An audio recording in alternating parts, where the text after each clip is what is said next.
there we go. Woo. Let's see if we can do that. Yeah, there we go. Lets me play with it a little bit easier. All right, so welcome everyone here. Thank you again for tuning in to Second Wake, our ongoing D&D campaign. Hopefully my microphone comes in and cooperates this time. We're into episode 3, so far we haven't been canceled, and no one sent me any horrible hate mail or severed heads in a box, so that's solid great. Out of the 10 people that watch this, so that's fantastic. Yeah, real simple stuff. So, for everyone tuning in, and for my players as well, we are picking up right where we left off from last session. We are picking up right after the events that... Oh man, Bucky is blinking in and out of existence. Sorry, I get ADD out the wazoo. We're picking up right after the most recent fight, and then subsequent continuation of your long rest. So we'll pick up right from the end of that long rest let's try this one time. I kind of like this. So who in our group can tell us what happened last time from your point of view?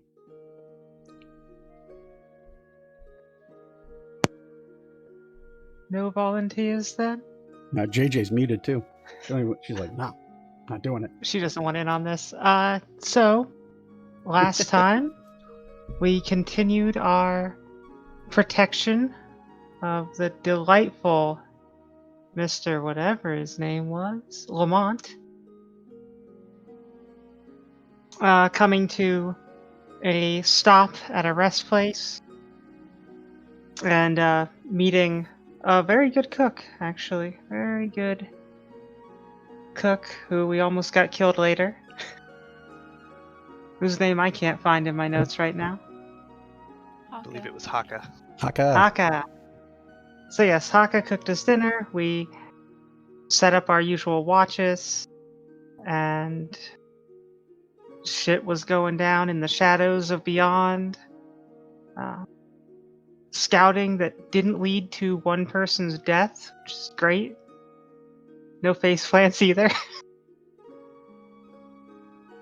But the shadows came back. The very next day, the shadows came back. And we beat them. They ganged up on us, quite literally, joining together into a singular being. Haka almost got himself killed. A true hero, but unfortunately, he was able to be saved by, was it Morgan or JJ? Morgan and her intrepid medical training of +2 wisdom.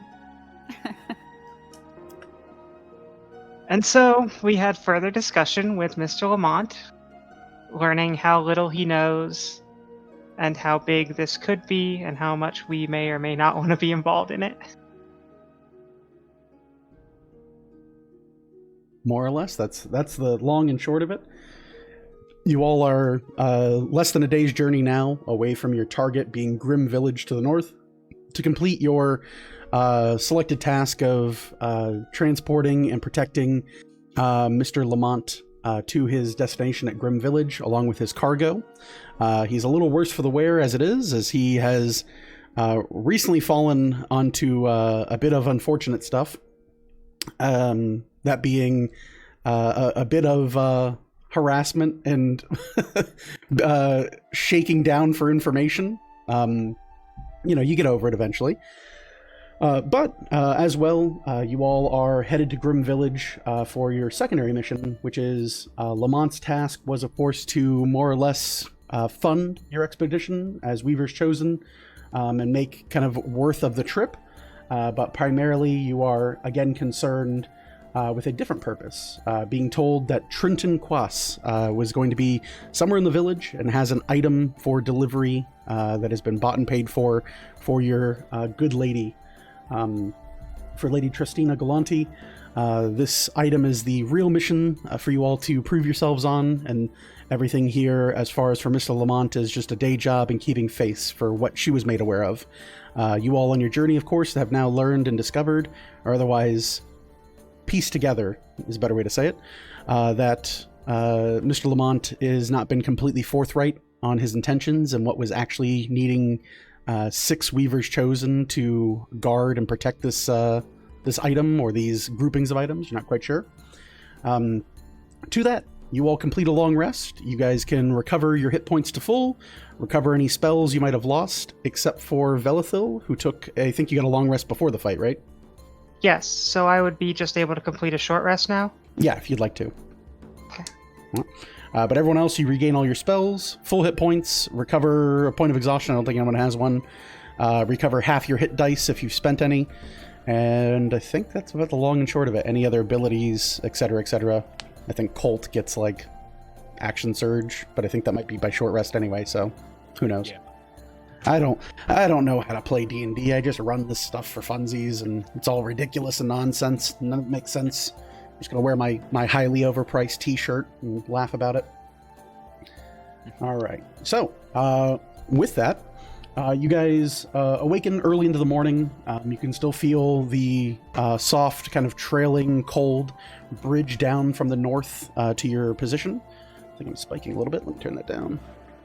Let's try that. The cold winds do begin to kind of encroach upon your position as you near further and further north towards Grim Village. You still have quite a many set of miles to go before you've arrived at your destination, but overall, you can probably travel with hope or knowledge that the worst is behind you now. With that, you guys set up for the day. Is there anything you want to accomplish before leaving the campsite or setting out to complete your task? I just have one question. Mhm. Since I cast Mage Armor at the beginning of the combat in the Mhm. middle of the night or early morning, Mhm. how long into the day will that last? So that'd probably be like an additional 6 hours or so. Okay. Sizable amount of the travel then. Yeah. Anyone else? Questions, comments, concerns? Simple as a simple does. All right. So with that, you guys collect your things from the campsite. You pack it up. You watch as Mr. Lamont readies himself, dusts himself off, and has more or less cleaned himself up since the end of your long rest. He's packed everything back into his cart, and he's hitched his single traveling horse back to the cart and wagon full of his salted meats and various products that are intended for Grim Village. As you guys are preparing to leave, you do see Haka has bandaged himself up over the night, done his best job he can to kind of regain his bearings and senses. As you all kind of ready for the day, you note that he is still kind of recovering from being mortally wounded, and kind of looks you all over and says, it was certainly interesting to spend in your company for the evening. If we happen to cross again on the roads, I would welcome you again for at least a night's respite. Do be careful with whatever it is that is harrowing your journey. I've never seen anything like that in my life.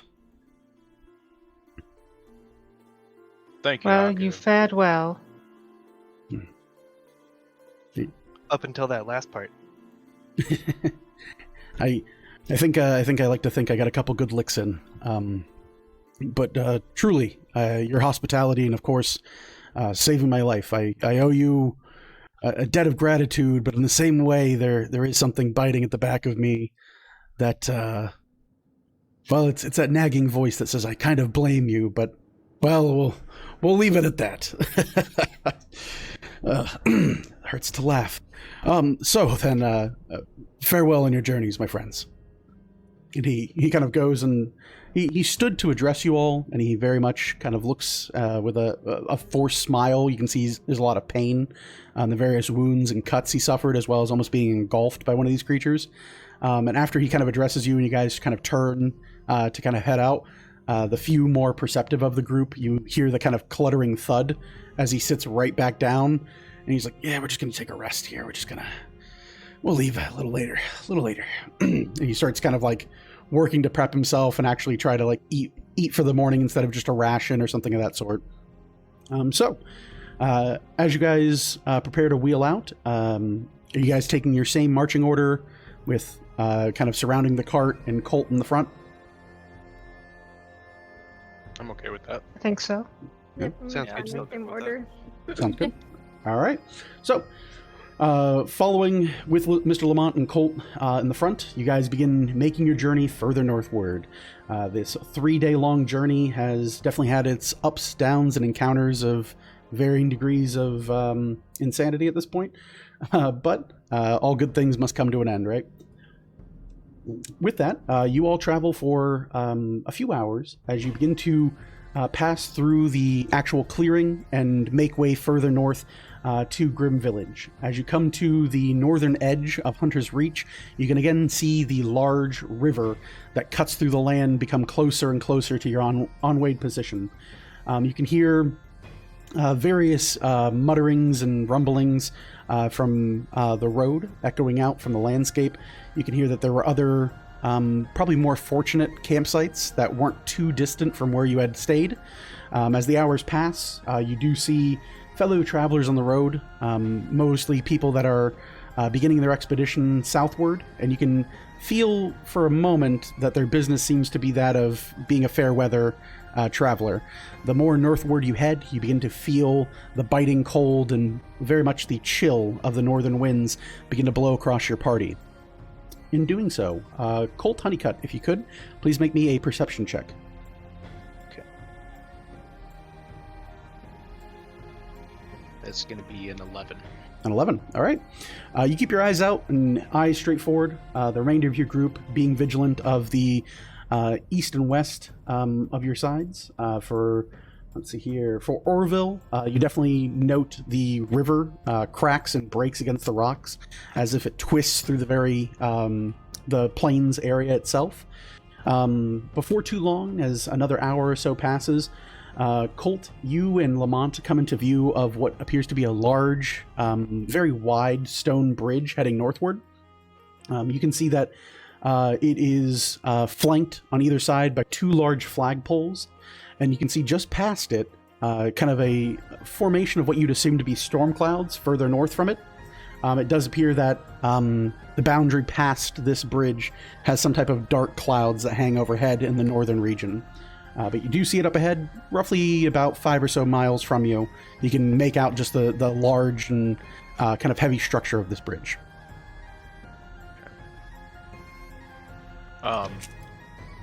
So it's all stone.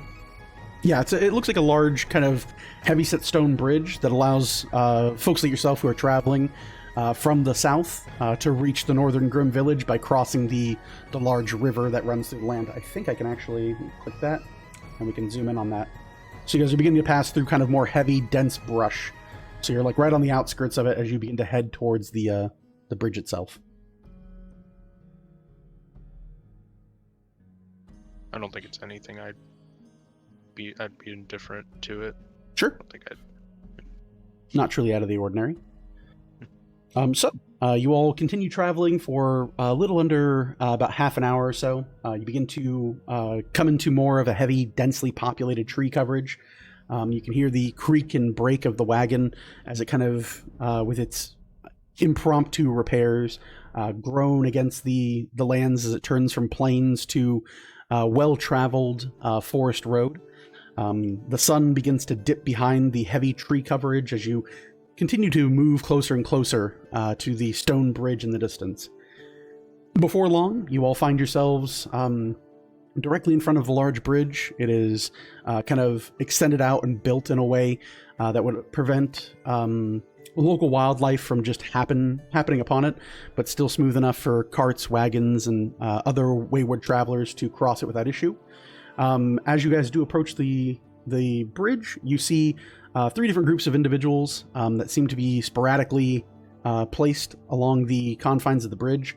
Many of them seeming to stand with kind of arms leaned over, looking at the river below, and many of them do seem almost enamored with the majesty of nature itself. They don't seem to be looking to do anything of the sort, just more or less taking a resting point from the village. Is there anything you guys want to do while we're crossing the bridge, or want to move on? Is the area underneath the bridge generally like muddy, wet, and under bridgey? Yeah, it's there's a bridge, so anything under the bridge would be under Bridgie, Orville. Well then, if we don't mind, I'd like to go looking around for bugs and salamanders and whatnot. Maybe fill up my my very fine pillowcase with some of those for road snacks. As you voice this, Lamont kind of stops his cart and looks at Colt and looks back at Orville and goes, I don't mean to protest, good sir. Oh no, y'all can go ahead. I'll catch up. By yourself? Yeah. Well, good enough for me. All right then. Come along, Mr. Colt. And he starts kind of like wanting to walk away. Would you like me to stay with him, Mr. Honeycutt? I don't feel comfortable us splitting apart. I think we should. How long have we been traveling for? At this point, a little over about 2.5, 3 hours or so. I mean, I suppose we could take a 5-minute break, maybe 5-10 minute break. Been traveling. Out of character, I have a higher move speed than the rest of the party. I'd be able to catch up without much of an issue. You're right, because definitely the speed is the scary part of that. Yeah. Yep. Out of character. There might be more than bugs down there. That's my concern.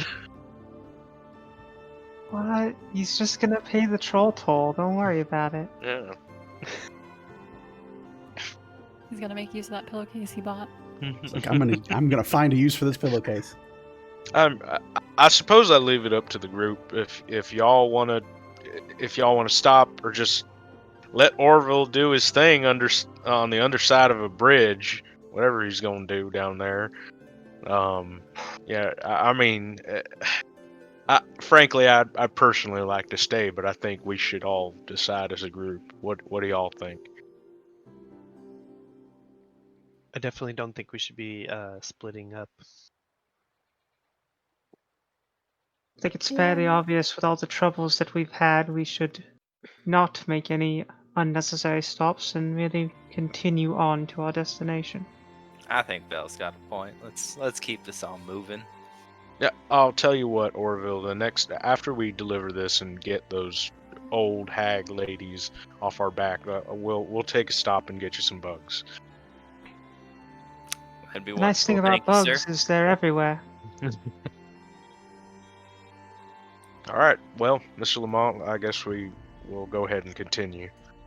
He turns and looks and goes, marvelous, simply marvelous. Thank you. I am not wanting to rock the proverbial boat, but getting off this road, it would be, well, as one would say, a job well done and quick to forget. That's what I'm looking forward to.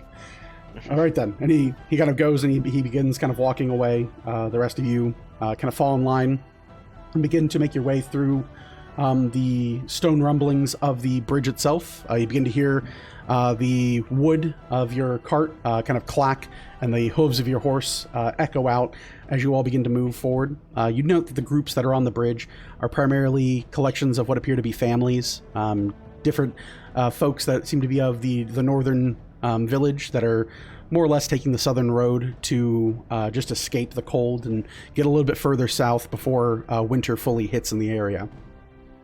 To that, you all cross the bridge some about a mile or so across. You can feel the various kind of, not so much breaks, but the sections of the bridge themselves do hit with like a hearty clip against the wheels of your cart. You all continue to move through, and before long find yourselves on the other side of the bridge itself. Colt, and actually, let me see here. Let's do Morgan. Morgan, if you could, please make me a perception check. You tend to notice things. No. There should probably be that DM that like writes down what everyone's trained in and then just only asks those people since they're the best at it anyway. 10. Oh, man. Blowing it. Colt had an 11. What's the... I took a +6. Yeah. That's crazy.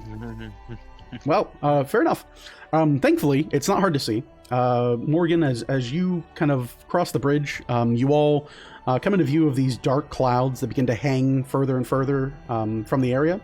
JJ, Morgan, and Bucky, you all smell it before most of the rest of your party, as you guys are races, or rather people, that are more in tune with your perception and your ability to discern smells.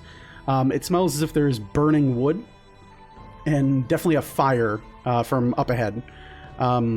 With your perception check, Morgan, you look further out to the north, and it appears that there is a small farming homestead not about 1.5 miles from your location that seems to be going up in flames at this point. I guess I'll mention that to everybody and see if we should go help. Is it along the way? Yeah, it's along the road. It seems to be just off. You note that the road northward from here, from the bridge to the village, seems to be littered with various small dirt roads that lead to various collections of farmland and most likely large buildings that are each individual farms or groups and collections of settlements. Not so much like a settlement, but definitely like property. They're always looking for a word. Lamont looks to the rest of you. Homesteads. Lamont looks to you all and he goes, well, that seems rather unfortunate for them. I say we move on, ignore them, and if we hear screaming, we just assume they're already dead. Seems kind of rude. That's Generally, cold, that would Lamont. mean they would Yeah, I soon be find that dead. quite rude. Right. What if it was your house? Well, I don't own a house at current. And secondly, I was almost killed by shadow monsters last night. I'm sorry. I'm a little afraid of dying all of a sudden. I mean, we were all there too. I'm just saying. Yes, but you're Weaver's chosen and I'm a merchant. You all are possessed by who knows what. The gods' graces themselves, the Weavers themselves have blessed you with this wanton sense of adventure. I'm possessed of a man who likes to live. Go figure. Once again, this is a simple matter that will be put to vote. We do have a job to do, and there are more important things, but if anyone wants to be a hero, majority rules. Bucky says, I don't have any ways to put out a fire. That's right. That's right. No way to put out a fire. That is correct, Mr. Bucky. I also will second Bucky in saying not my problem. And as you guys are discussing this, you're slowly moving up the road, getting closer, heading to the village anyway, but it is moving up on your up on the left-hand side of the road. We're Weaver's chosen. It may not be a part of the job, but we ought to help if we can. Especially how I since we feel couldn't about help it. those other poor folks last night. Oh, I forgot about that. Yeah. Whoops. I That mean, other everything came village. there. Yeah, That other village. I mean, we could at least see if there's anything we could do.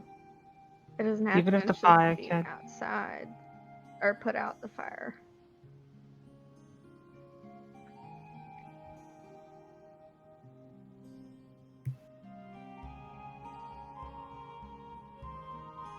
You guys So continue to move separate. closer. What do you want to do? So I suppose we'll go ahead and help out. Is everyone mostly in agreement? I think we should check it out at least. I agree.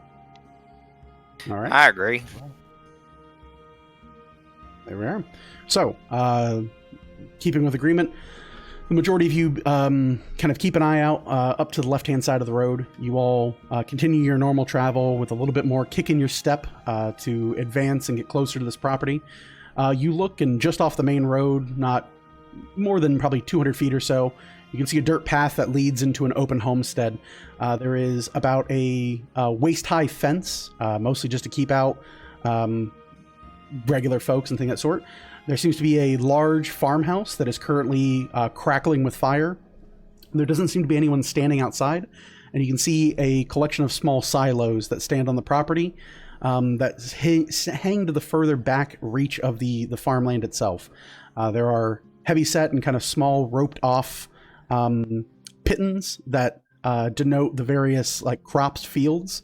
Many of them have already been harvested in preparation for fall and winter, but you do note that it does seem to be kind of recently tended to. How far off the road is the house again? About 200 feet. Can I move up 100 feet closer to the house? Sure.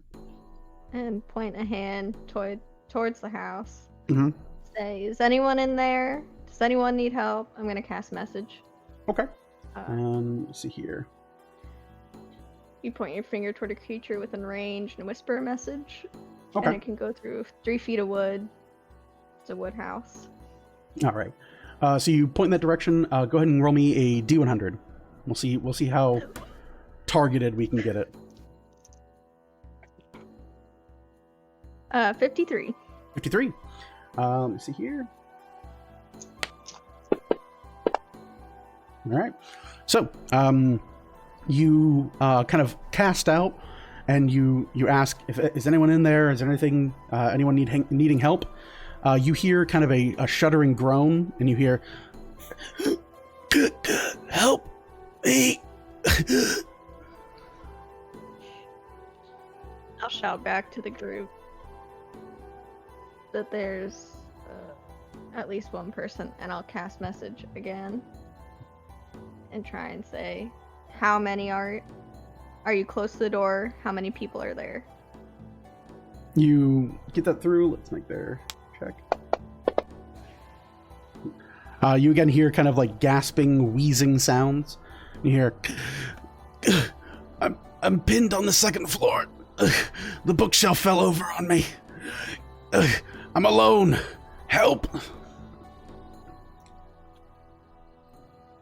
I'll relay that back to the group. I'm gonna It's up sprint to right. y'all. I'm gonna sprint right towards the house. I'm gonna I'd like bust to that look for door a open. well. Side by side. I'm serious. with I'm Colt. doing this. I am Okay. sprinting towards the house. Fair enough. So yeah, Colt, you rush. You rush towards the farmstead. You breakneck speed. Orville, being as fast as he is a monk, right behind you. For the remaining group, what do you guys want to do? I'd like I to look will- for a well. Okay, you look for a well. Go ahead and give me an Or investigation any check. water source. Morgan, what do you want to do? All right. Should one of us stay with Lamont? Arms. And Lamont looks you all over, and Back. he's just kind of like, I mean, I'll go onto the property, I suppose. But I'm not getting near the burning building. Okay, then I'll kind of start heading towards the house, but not in a crazy way. Okay. Bucky, what are you doing? He's gonna stand outside and play his pan flute while the house burns. Oh, okay. Gotcha. Burn. All right, you ain't got no water, so let the mother effer burn. JJ, what are you doing?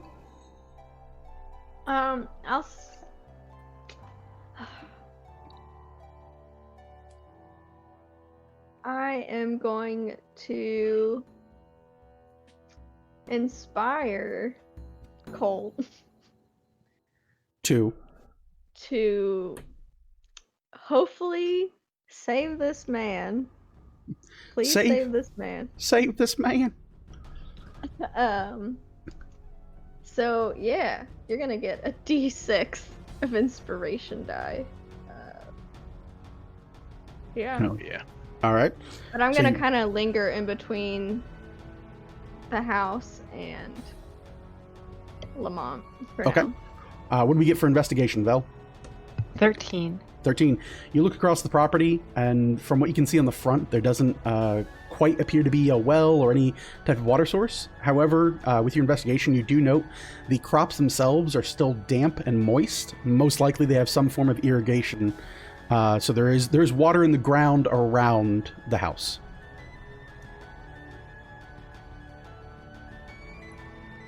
Wouldn't mold earth be useful right now? You're not wrong. Super good spell. No one ever takes it, though, because that spell's for suckers. People who like roleplay. I take that considered spell. some of the elemental stuff, but I had other pressing matters. That's fair. Mold Earth, Firebolt. Eh. Prestidigitation can just do so much. It really can. It's great for parties too. Card tricks. I'm gonna launch a firebolt to put out this fire. Ooh, fight fire with fire. I've heard that somewhere before. All right, so we'll come back to you, Vel. For Colt and Orville, you both rush up. You get to the door. You see the door is closed, and you can feel the heat kind of like enrapturing this house. The house is not into a full-blown pyre yet, but there are various points around the corners and outer walls of the house that are slowly kind of dancing flames up the sides of them. It hasn't completely overtaken the house and hasn't gotten to the point where the roof has, caught completely. But there is definitely signs that like this fire is still in the like middling stages of burning this place down. What do you two want to do? Is there a door? Roundhouse the door in? You want to roundhouse the door in? Oh man, you beat me to it. Yeah, go ahead and give me an athletics check. You should just sling him off your back so he gets a bigger roundhouse. Okay. Oh, that. In the future, now you have combo moves. No. Fastball special. Yeah, fastball special. Read any a Wolverine 4. comic. A 4? All right, That's so a 4, yeah. Colt, you come running up to the door. You're run as fast as you can. The kind of clinging of your armor and chainmail rings out and kind of echoes from the area. You rush forward and you feel a gust of wind move right directly by you. You see Orville with his monk-like swift of foot, his fleet of foot, rush past you, jump into the air, spin like he's a double dragon, and kick the door. And you hear the most resounding thud. Softest kick you've heard in a long time. You make it to the door. What do you want to do? As I'm running, as long as he's not in the way, I'm gonna just punch that door as hard as I can. Punch it? Yeah, I'm gonna punch it. Okay, yeah. Give me an athletics check as you go to punch the door. Ooh, that's a 24. A 24. Okay. You rush forward. You see Orville kick the door. You go overhead Orville and you punch the door. Your fist cracks, breaks, and you guys hear the echoing, thunderous sound of wood splintering and breaking. Your entire arm, all the way up to your shoulder, goes through the door, and you have blown a hole straight through this door. You feel a gust of wind kind of rush through from your action and begin to further fuel what might be already on fire inside. You can feel resounding heat radiating out from behind this door.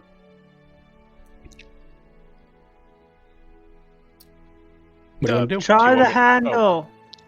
Yeah, I'm gonna pull my arm out and just try to open the door normally. The door opens, as it is not locked. It's the middle of the day. The door swings open, and with a gust of fresh air, you watch as like middling flames that litter this living room begin to kind of like rise up and catch the wind. Flames begin to kind of part like the seas, and you can see them immediately trail up these dusty, well-used and well-loved curtains, but definitely things that were not expected to catch on fire today. The room itself is engulfed for the most part in fire, but there does seem to be some parts of the floor that seem to be safe.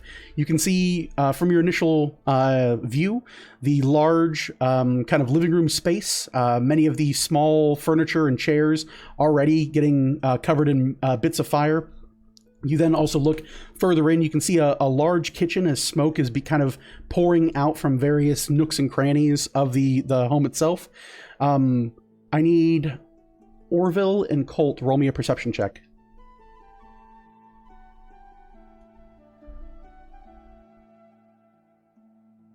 That's a 5. A 5? That's also a 5. Okay. The pair of you, for a moment, kind of stare back into the building, and you're not quite sure if there's anything back there, anyone alive back there. You just see black smoke rupture out from the roof and begin to pour down into the kitchen area in the southern end of the house. To your immediate right, following the living room, seems to be a large set of wide wooden hand-carved stairs that lead to the second floor. What do you two want to do? I definitely, as soon as Orville walks in, want to close the door so that air doesn't continue flowing back in and create more fire. You walk in, Orville follows you. You guys are kind of looking around. You can see smoke, fire, things of sort. You turn, and being the ever-present gentleman, you close the door behind you. You hear a click-clock, and as you go to turn away, you pull the handle off in your hand, having ruptured and broken much of the door. You kind of just take it and drop it on the ground. The door is, for all intents and purposes, closed, but it is very much in disrepair at this point, as some fighter busted his whole arm through it. Yeah, I don't know who did that. Yeah, some asshole. The property value in this place going to shit anyway, so fuck it.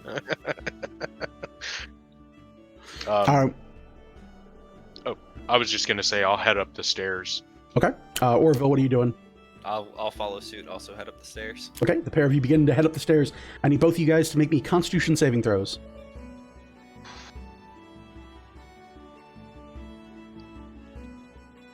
4. 4 is 16. real bad. 16, slightly better. All right, so Colt, you managed to kind of cover yourself. Your long, kind of heavy-set poncho that you've used to kind of great effect for weathering storms. Add some layer of protection, being that it is still kind of wet with the morning dew. However, being a door-kicking monk, Orville is no more fortunate than most. Orville, the bottoms of your feet begin to burn. You take 5 points of fire damage as you head up the stairs and you find your footing on a number of heated boards that scald and burn the bottoms of your feet and your footwear. As you guys head up the stairs, for the group outside, for the rest of you, what do you all want to do? You can see at this point the flames are slowly beginning to work their way up to take over the majority of this building. Is there anything you want to attempt or otherwise do while you're out here? Lamont is just looking at it burning, just going, wow, wow.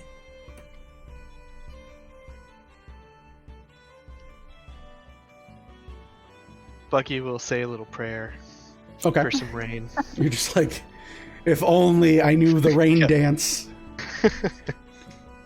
So I've really only got one thing that I can do. Mhm. Is to just try and mitigate little sections of the fire with prestidigitation, as it can Okay. snuff out a small campfire, so I can put out really small amounts of the fire, Sure. try and hold it back slightly, give them more time. Okay. Yeah, if you want, go ahead and give me an Arcana check.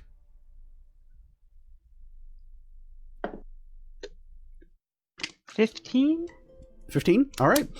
So you all watch as Vel heads towards a little bit closer to the entrance of the doorway itself. As flames begin to lick and crawl their way across the outer walls, she begins to cast multiple uses of prestidigitation, keeping the flames from encroaching further on the now closed doorway that has a large arm-sized hole in it. But you manage to, for the most part, buy a little bit more time before the flames cover the door and become just a fiery inferno. So that is what you're doing. Morgan or JJ, is there anything you guys want to do? Just gonna kind of monitor the outside and watch for them to come out. Sure. Go ahead and give me a perception check.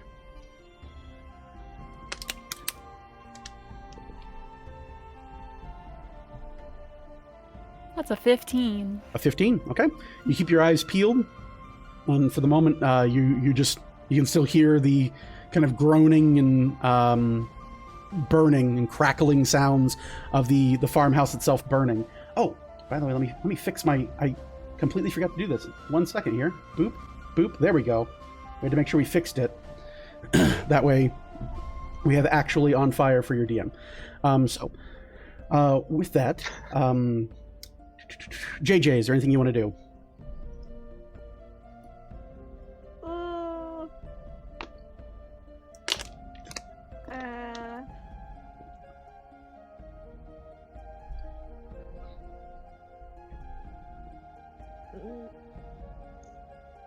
I'm going to inch a little or move closer Mhm. to the house again. Okay. And in the general area Mm-hmm. that I was kind of pointing towards to find whoever was inside, Mhm. I'm going to cast Fairy Fire. Okay. Do you have to be able to see them? Nope, so it's just a 20-foot cube, and anything in it is outlined. Any creature 20-foot object. cube. Yeah, Okay. is outlined in a color. Sure. Give And me. if he wants, he can do a dexterity saving throw to not be outlined in a color, but It's just kind of maybe to help them maybe see where he's at. Sure. Go ahead and give me a perception check, just so you can kind of try to pinpoint the area up the stairs. Righto.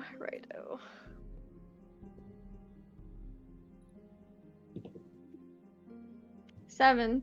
7. All right. You fire off your fairy fire. The kind of glittering, gleaming pixie dust erupts from your fingers. You watch as it cascades onto the second floor area and erupts like a glitter bomb on the side of this building. You see the entire side of this building, as it is now also covered in fire, is glittering this bright, fanciful, dancing amounts of like neon coloring. It seems to have invaded the house somewhat. As Orville and Colt rush upstairs, you all look, and there is a bright, shimmering glow from the far wall and the windows that face outward towards the front of the property. You see in the hall a kind of a rotund man who is toppled over underneath a bookshelf that is currently catching fire. And you can see like flames licking the back of the bookcase. He is currently sweating, and from the looks of it, he is having some difficulty breathing, but fortunately being pinned under a bookcase has kept him out of the hot air that has risen throughout the home. What do you guys want to do? I'm going to look to Colt and say, you lift, I'll pull. Perfect. I was going to say same thing. All right. So you guys rush up in tandem. Colt, you look towards the bookcase to lift it, and you note that, again, the bookcase has very much caught on the back of it. Fire has fallen on top of it. Are you just reaching out with your hands and throwing it up? I'm going to try to get under it as best I can without burning myself. Okay. I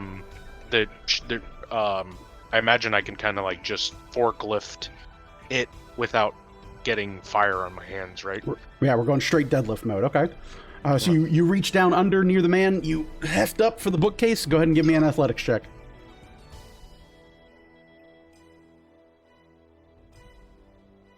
11. 11. You groan, and you manage to lift this kind of heavy, burning bookcase about just a handful of inches above the center mass of this man's chest. Orville, you look across and you have your first view of this individual. It looks as if they've twisted their right leg, kind of in a gruesome fashion. It looks almost as if they've fallen and snapped or broken something. Underneath this is, again, a rather rotund human man, dressed in kind of common clothing. At this point, he's covered in speckles and markings of ash. You reach out to try and pull him free.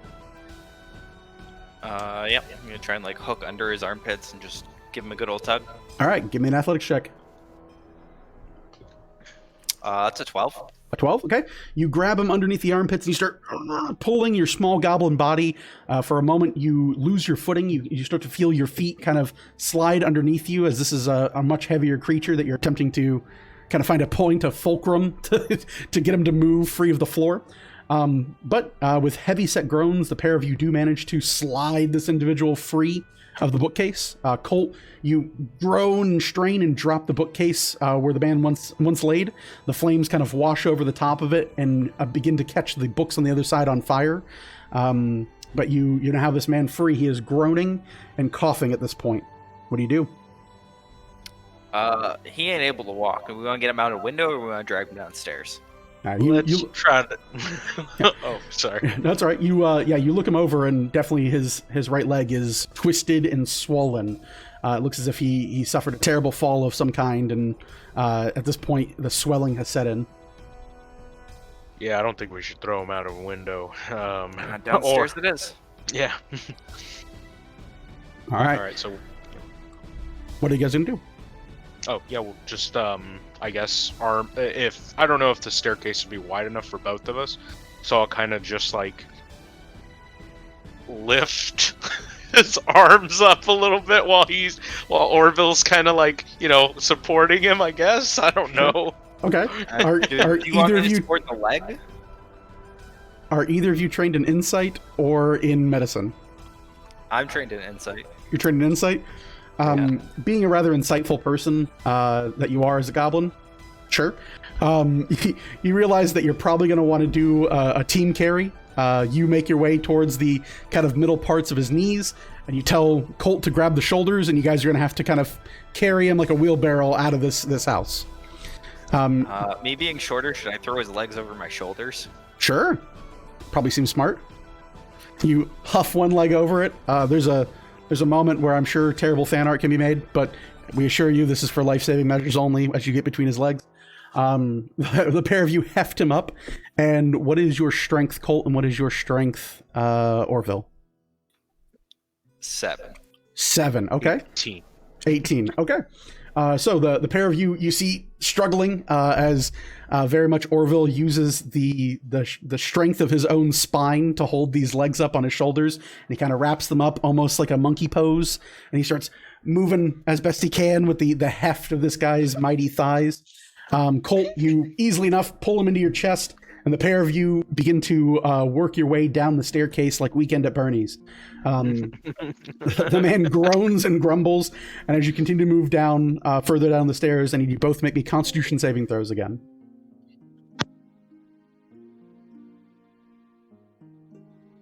What do we get, Orville? We're still spinning. 1 second. Oh, God. I got a 23. 23, okay. That's a nat 20. Okay. Nice. So, the pair of you managed to avoid the more tricky parts or otherwise hot pieces that are burning around the various sections of the home. As you make your way down the stairs, you avoid the few planks and actual steps that seem to already be kind of not so much engulfed in fire, but definitely you can see smoke rising out of certain steps. So the pair of you have to be very careful as you move your way down further and further down the staircase. You get to the bottom floor and make for the door. However, you find the door has been closed. What do you guys do? I assume I'm leading, so I'm going to attempt to open it. Sure. You move to the door, and easily enough, as Colt had previously ripped the handle off, you put your back into it, and it opens at your very press. You guys move outside, and you can see Vel continuing to cast Prestidigitation to keep these coiling flames off of the entrance of the farmhouse.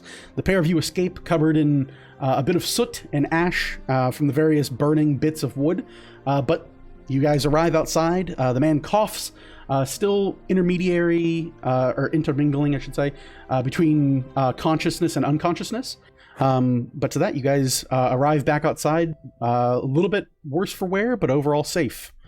You guys set him down a good distance away, I assume closer towards your cart. At this point, Morgan, you see far into the back of the farmhouse, as you are keeping a vigilant watch, you can see, just for a moment, a flash of something that is kind of a dark forest green leave the back of the house and head further southward. It kind of crosses your line of vision. Okay, can I chase after that? Sure, if you want to. What's your speed? Good question. 30. 30? Okay, and you're a rogue, so you can dash as a bonus action, right? Mm-hmm. Okay, so as you watch the pair kind of rush outside, Morgan wordlessly and effortlessly just breaks into a full-blown sprint. She heads for the back end of the farmhouse. Morgan, with a full round of moving, you kind of clear the majority of the house and head to the backyard. You can see just off into the distance the silos on the back end of the property, as well as in the backyard a large kind of what seems to be kind of a mixture of metal and wood tool shed and a heavy set looking pump house. You can see the outer edges of it seem to be connected to some type of integrated system. As you continue to look for the kind of darting green you saw, go ahead and roll me another perception check.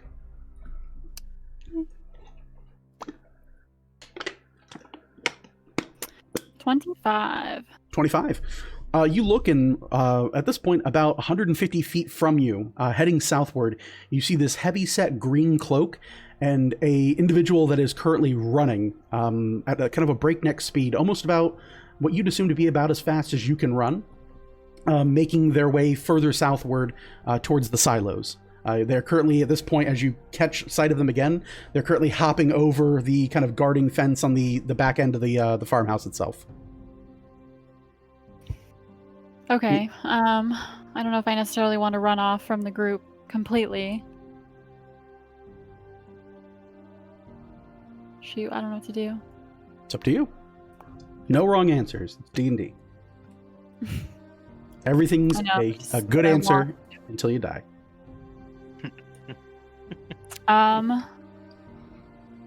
Let me run back to the group and mention what I saw, and then Okay. So you, just be like, what do we do? Should we... yeah, you be watch him kind of continue on his run. You turn back, rush back to the group, and you kind of join them as they're just setting this individual down. And what do you tell them? I noticed there was somebody in a green cloak booking it out the back of the house, and he just hopped the fence out there. I don't know if it's any reference to the fire or not, but... Or if he's cause for concern.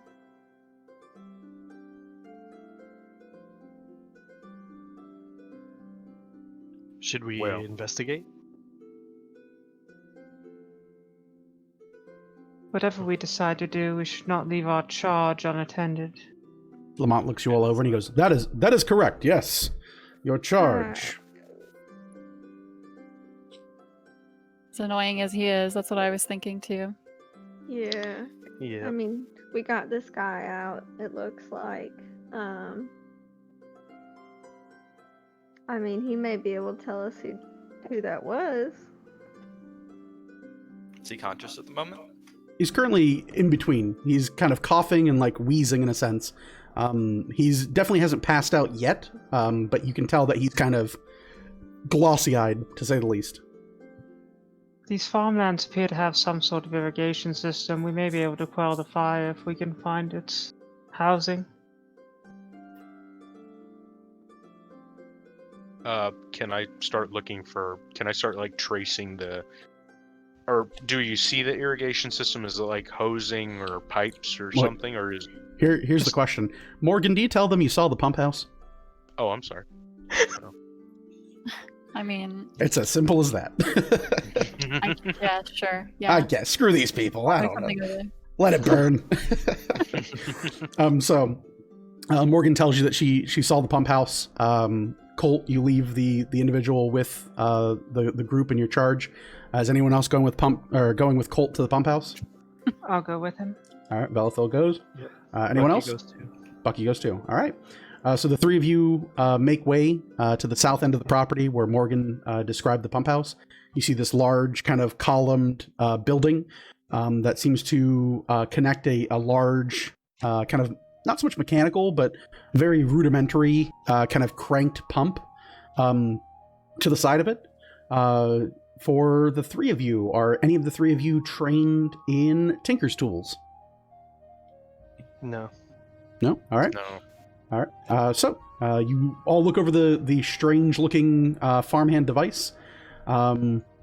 It has a number of what seems to be kind of round, circular cranks and a few set levers on the side of it. What do you want to do?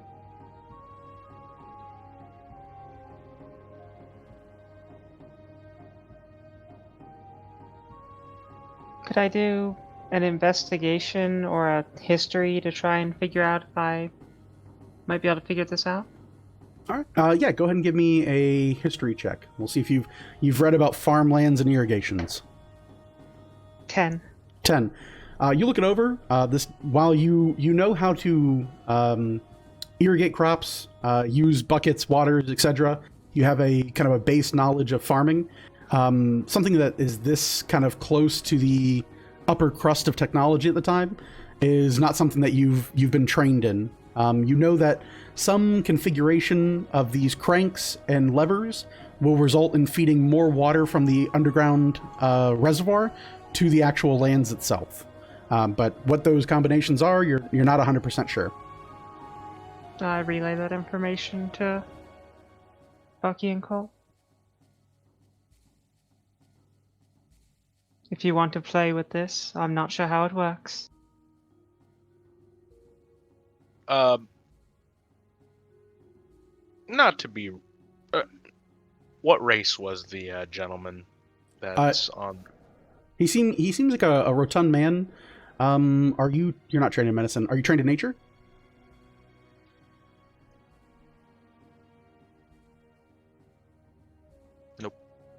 Nope. He appeared from all outward appearances just to be a above average sized human.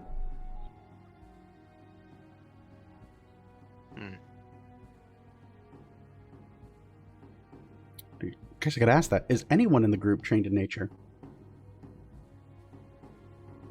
Oh, yeah. Big old fat human, guys. Gonna be a good one. Something Gonna I hope be to learn great. in time, but I had other Groups things without to know knowledge for now. What's that giant furry man running towards us? It's a bear. What is it? Very easily enough. So, yeah, what do you guys want to do? The house is still crackling and cindering. Fire kind of raining and engulfing much of the wooden areas for the farmhouse. Oh, go ahead. Sorry. Can I try and give this guy some water? Sure. Okay, so we'll cut back while you guys are deciding. Back at the group, you have Morgan, JJ, and Orville. You look over this individual, this rotund man. His leg definitely either broken or at the very least sprained severely. Orville, you attempt to administer water? Yep. Okay. Easily enough, you uncork your wineskin or water skin, whatever you have there. You pour kind of water splashing on his face and wiping the soot, dust, and ashes from his face. Then begin to kind of give him a drink of water. He gulps it down and begins to kind of steady himself as he drinks it down and spits out most of the kind of ashes or dirt that would have fallen in his mouth. And he kind of like slowly begins to seeming to be stable for like actually conscious and better. There, you're all right now. Does it look like it's a sprain, or does it look like maybe a bone is broken skin or anything? There's no bone that's broken the skin, but there definitely is swelling. His right leg is about, at this point, about 1.5 times the size of his left leg. I mean, he's already kind of overweight at this point, but you can definitely tell that there's some swelling and like he's still wearing pants, but you can definitely see like there's like his farmer's attire that he's wearing at one point was probably like really nicely fit, like given a little extra room so he didn't have to, notch the belt down so hard. But there's already like kind of like tightness that you can see in the cloth being stretched across his right leg. I'm gonna take a dagger and try and gently cut up his pant leg a little bit. Sure. So And exposing the area? I have some extra clothes that I'm gonna try and like wrap kind of like something just to hold his leg kind of still in case it is kind of broken. Okay. It's just a sprain. Gotcha. So you start cutting up his pant leg. You can see this kind of dark rosacea and like pink coloring that runs up his leg. Telltale signs for Morgan, who is apparently our resident doctor on staff, of what can probably be issues with circulation. And you can definitely see that as the pant leg kind of comes free, up near his thigh, there seems to be this kind of black, almost brackish looking coloration that runs along his thigh. He most likely has a broken bone somewhere in his thigh.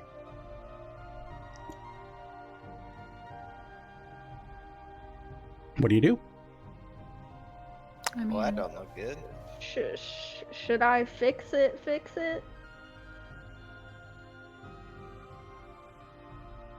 could try. Either way. Alright. Sir, sorry if this hurts a little bit at all. Gonna gently kind of put her hands on his leg. Mm-hmm. In a couple spots, more so in that kind of dark spot area. Mhm. But she's gonna cast Healing Word and heal him a little bit, Okay. So and hopefully give him some sort of relief. Okay. I mean, that's what it's going to do. You put your hand onto this kind of darkened spot on his thigh. Your fingers and your actual your hand sinks a little bit into his skin. You can definitely feel that there is coagulated blood that has risen to the surface of this injury. So you actually kind of sink even a light touch kind of sinks down a little bit into this wound, almost compressing part of his skin and flesh. This is why this stream is rated mature, by the way. Sorry, guys. As you do so, you kind of take hold and whisper a healing word spell. You can hear immediately as the spell takes effect and kind of works its healing magic across his body. You can feel the tautness of his muscle kind of regain some of its vigor, and you hear this sickening pop as the bones realign themselves, as the magic forces the wounds closed. He will definitely have some scarring, and he might suffer a limp for the rest of his life, as this was forced to be healed instead of naturally reset. But for the moment, he doesn't seem to be in danger of dying, and the coloration itself, through magical means, has already begun to work its way towards a more normalized recovery color. Morgan, you watch this as magic takes hold, and your experience with saving someone's life just the previous night, you've now seen kind of the cheater's method as this breaks in place, and through almost little touching at all, it resets itself. With that, he is definitely going to live. You don't seem to have a worry at this point. In your experience, healing word is enough to get somebody out of death's door at the very least, so you know he is safe for now. As you do this and your spell takes hold, he groans and kind of sits up and looks across the group of you, and he looks around and he goes, who the hell are you? And he seems to kind of still be a little disoriented. Well, sir, Mr. Orville and one of our other friends who's trying to help your house just pulled you from your burning house, sir. Yeah, hold on, let's see if I can do this. Will it work? Oh, I don't think it'll work. Oh, wait, I think it has to be... Hey, there it is. We did it, Reddit. Woohoo! There we go. He kind of looks over, hears this. It kind of takes a moment where he's still grumbling, groggy, and like still in a lot of pain. And he kind of hears your words slowly start to take hold of him. He looks around to the pair of you and turns and looks and sees Orville. You see his, for a moment, a little bit of like an upturned nose as he sees this goblin kind of look back at him. And he goes, thank you. Thank you for saving me. I appreciate you. Damn, I didn't think. Not a great day, not a great way to start the day. And he turns and looks back to the farmhouse, and you can very much see, like, as the fire is now very much catching the roof, that this home is probably not going to make it. As this happens, cutting back to our group at the pump house, what do you guys want to do? We should try turning some of those cranks and see if any water starts flowing. Yeah. We're going to do the little forklift special. When you got forklift and you have all the levers and you don't remember what they do, you just kind of like, just tap it down a little bit, see what's going on. So I'm going to turn one of the levers real fast and then back real fast if I can. I don't know how big they are. Actually. They're like wheeled size, and there's like a few of them in like varying positions. So yeah, you process of elimination, you start kind of turning them back real quick. You start hearing, after the third one, kind of a shaking and rattling of the pumps themselves. Something you did might have released water somewhere. You're not quite sure where it's being delivered to, but you hear it kind of like pulse for a moment. The pair of you who are working in the machine, give me insight checks. Or if either of you is trained in insight, let me know.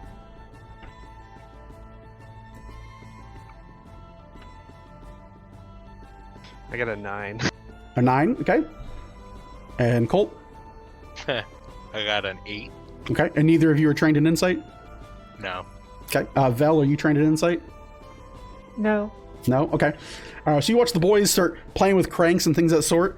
Bucky, you have a moment where you're just like, it did something, go ahead and crank that one back. And you guys start kind of like going back and forth. Over the next like 30 seconds or so, Vel, as you're kind of standing there, you feel the ground start shaking and rumbling as the pair of them just start working in tandem, just pulling random levers, twisting different cranks, and kind of working with this pump. You start hearing shuddering and shaking, and there's a light tremor From the front of the house, the group of you can feel this kind of like shaking moment before you see large streams of water start springing forth and shooting out of the ground as various points of the like tilled farmland and even in the back area begins to start spraying geysers of water. The pair of you begin to quickly try to undo this and rework it, and it just seems to like close one spot and shoot another spot out as the pressuring continues to go forward. You start seeing the pump itself twisting and shaking, and you can start hearing the groaning bending of metal. You start hearing echoing out from the land. What do you guys want to do? Bucky's just gonna back off slowly. Bucky moves back from the now rattling pump. Colt, what do you want to do?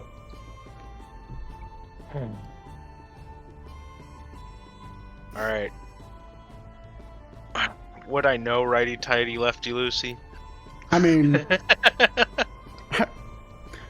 how would I determine that?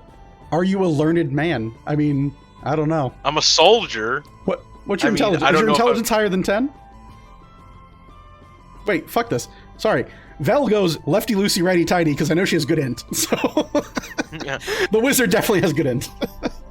So she shouts that to Like you. if I can instruct them how to shut it down after they Yeah. fritzed around with it, like yeah, I will try and help them. All right. I'll tighten all of the valves.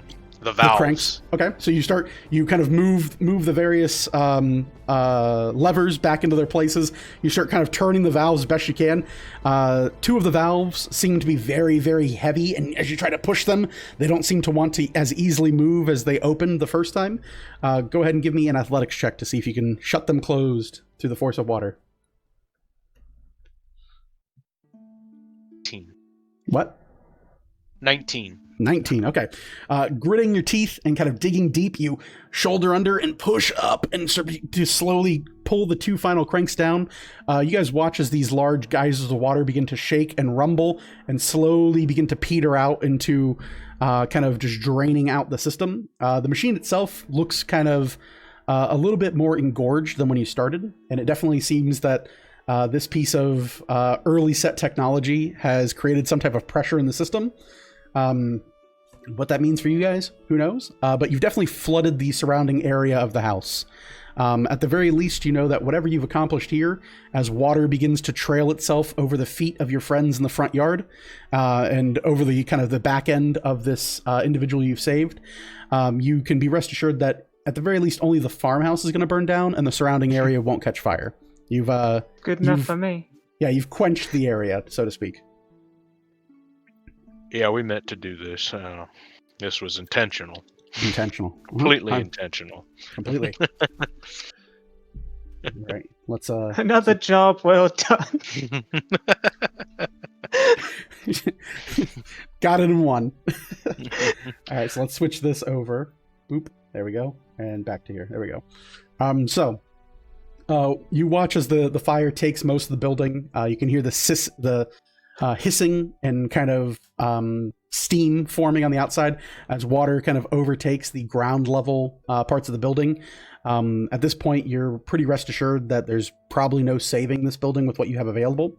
Your group, I assume, returns to the front of the property? Yep. Okay. Good to go? Okay. The three of you begin to rejoin your group up front. This individual still is coming to consciousness on the front yard. His leg now tended to. He still sits kind of rear on the ground, this very large and rotund man.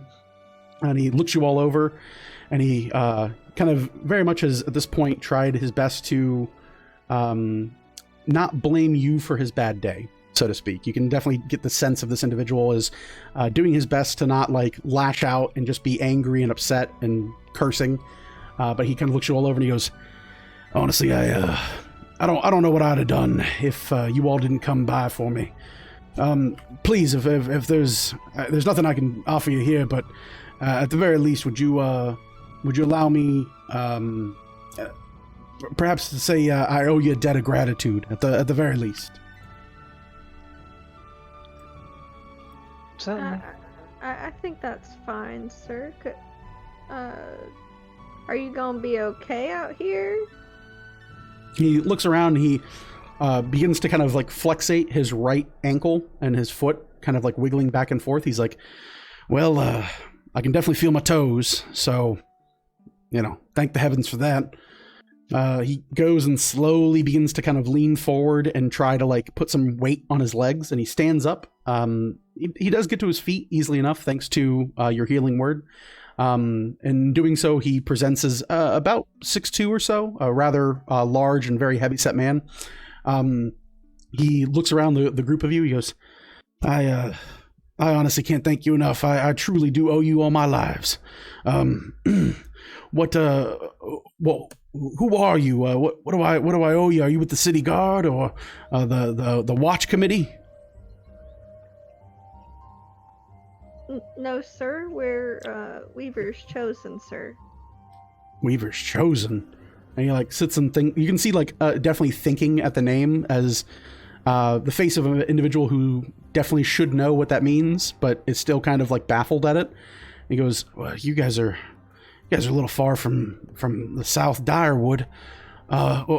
What's the occasion you came to save me? I mean, I can't afford you guys at all. There's no salamander or terrible demon inside my house. I assure you there's nothing here to kill. Just a fortunate day for you that we were passing by. You hear Vel kind of like answering the call as you guys reapproach and rejoin the group. He goes, well, fortunes be what they are. I thank you so much for intervening, and, well, it looks like I'm going to have a barn raising soon, or rather a house raising. I have to call in a favors to the other local individuals. At the very least, maybe there's something I can do for you. I mean, I obviously don't have much. My house is gone. But if there's something maybe would help you in your travels, or something I could help you with, just let me know. I mean, I don't really have anywhere to go. I'm probably gonna have to ask Samson if I can stay in maybe his barn or something for the evening. But God, this whole mess, it's gonna be a whole hell of a thing to sort out. Bucky's gonna ask if he knows anyone who might have a reason to harm him or burn down his farm. Reason to harm me? No, I mean, I don't think so, that anyone have a reason to harm me. I mean, I did undercut somebody, at the market, maybe a week or so ago, and Grim. But, I mean, it was, what's a few coppers, in these days and age? Anyone with a green cloak? Green cloak? He looks around your group. Do any of you have a green cloak? Nope. No? He kind of just goes, no one has a green cloak. I've never seen a green cloak. I mean, people wear green cloaks. It's kind of fitting, I guess. Some of the hunters up at the villages, they tend to wear cloaks. I think some of them have green ones. What do you mean?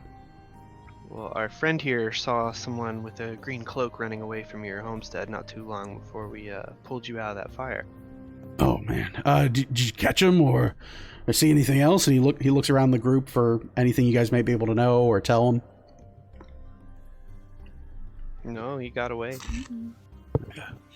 I'm afraid I can't be more helpful then. I was unfortunate enough to hear something breaking from upstairs. It sounded like shattered glass. When I went to investigate, fire was already taking most of the house, and at that point, there was little I could do. And my own foolishness, I tried to make my way back downstairs and ended up falling over and toppling the bookshelf that is in the hallway. And that's where he found me, so sorry to say I can't be of more help for whatever this might be, and I'm not even sure how to report it to the authorities. What's your name? Oh, my apologies. How awful rude for me. Thank you again for saving my life. Friends call me Kel. That's Kel Abza, of Abza Farming.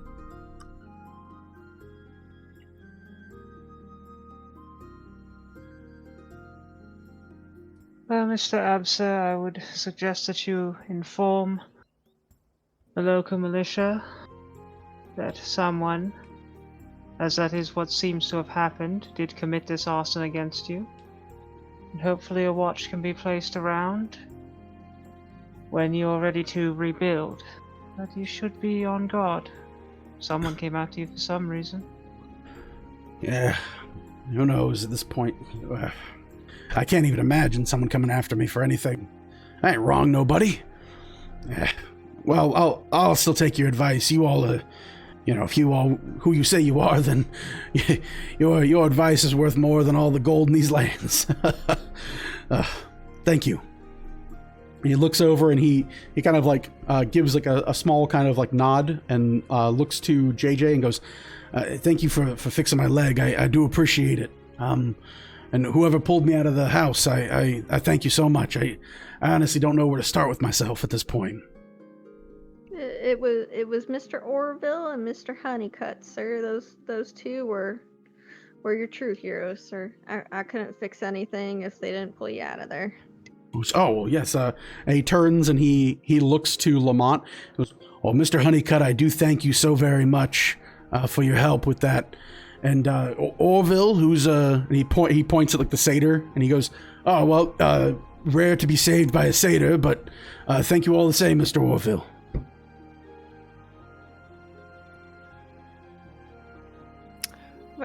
Right on. I think that we should be getting a move on.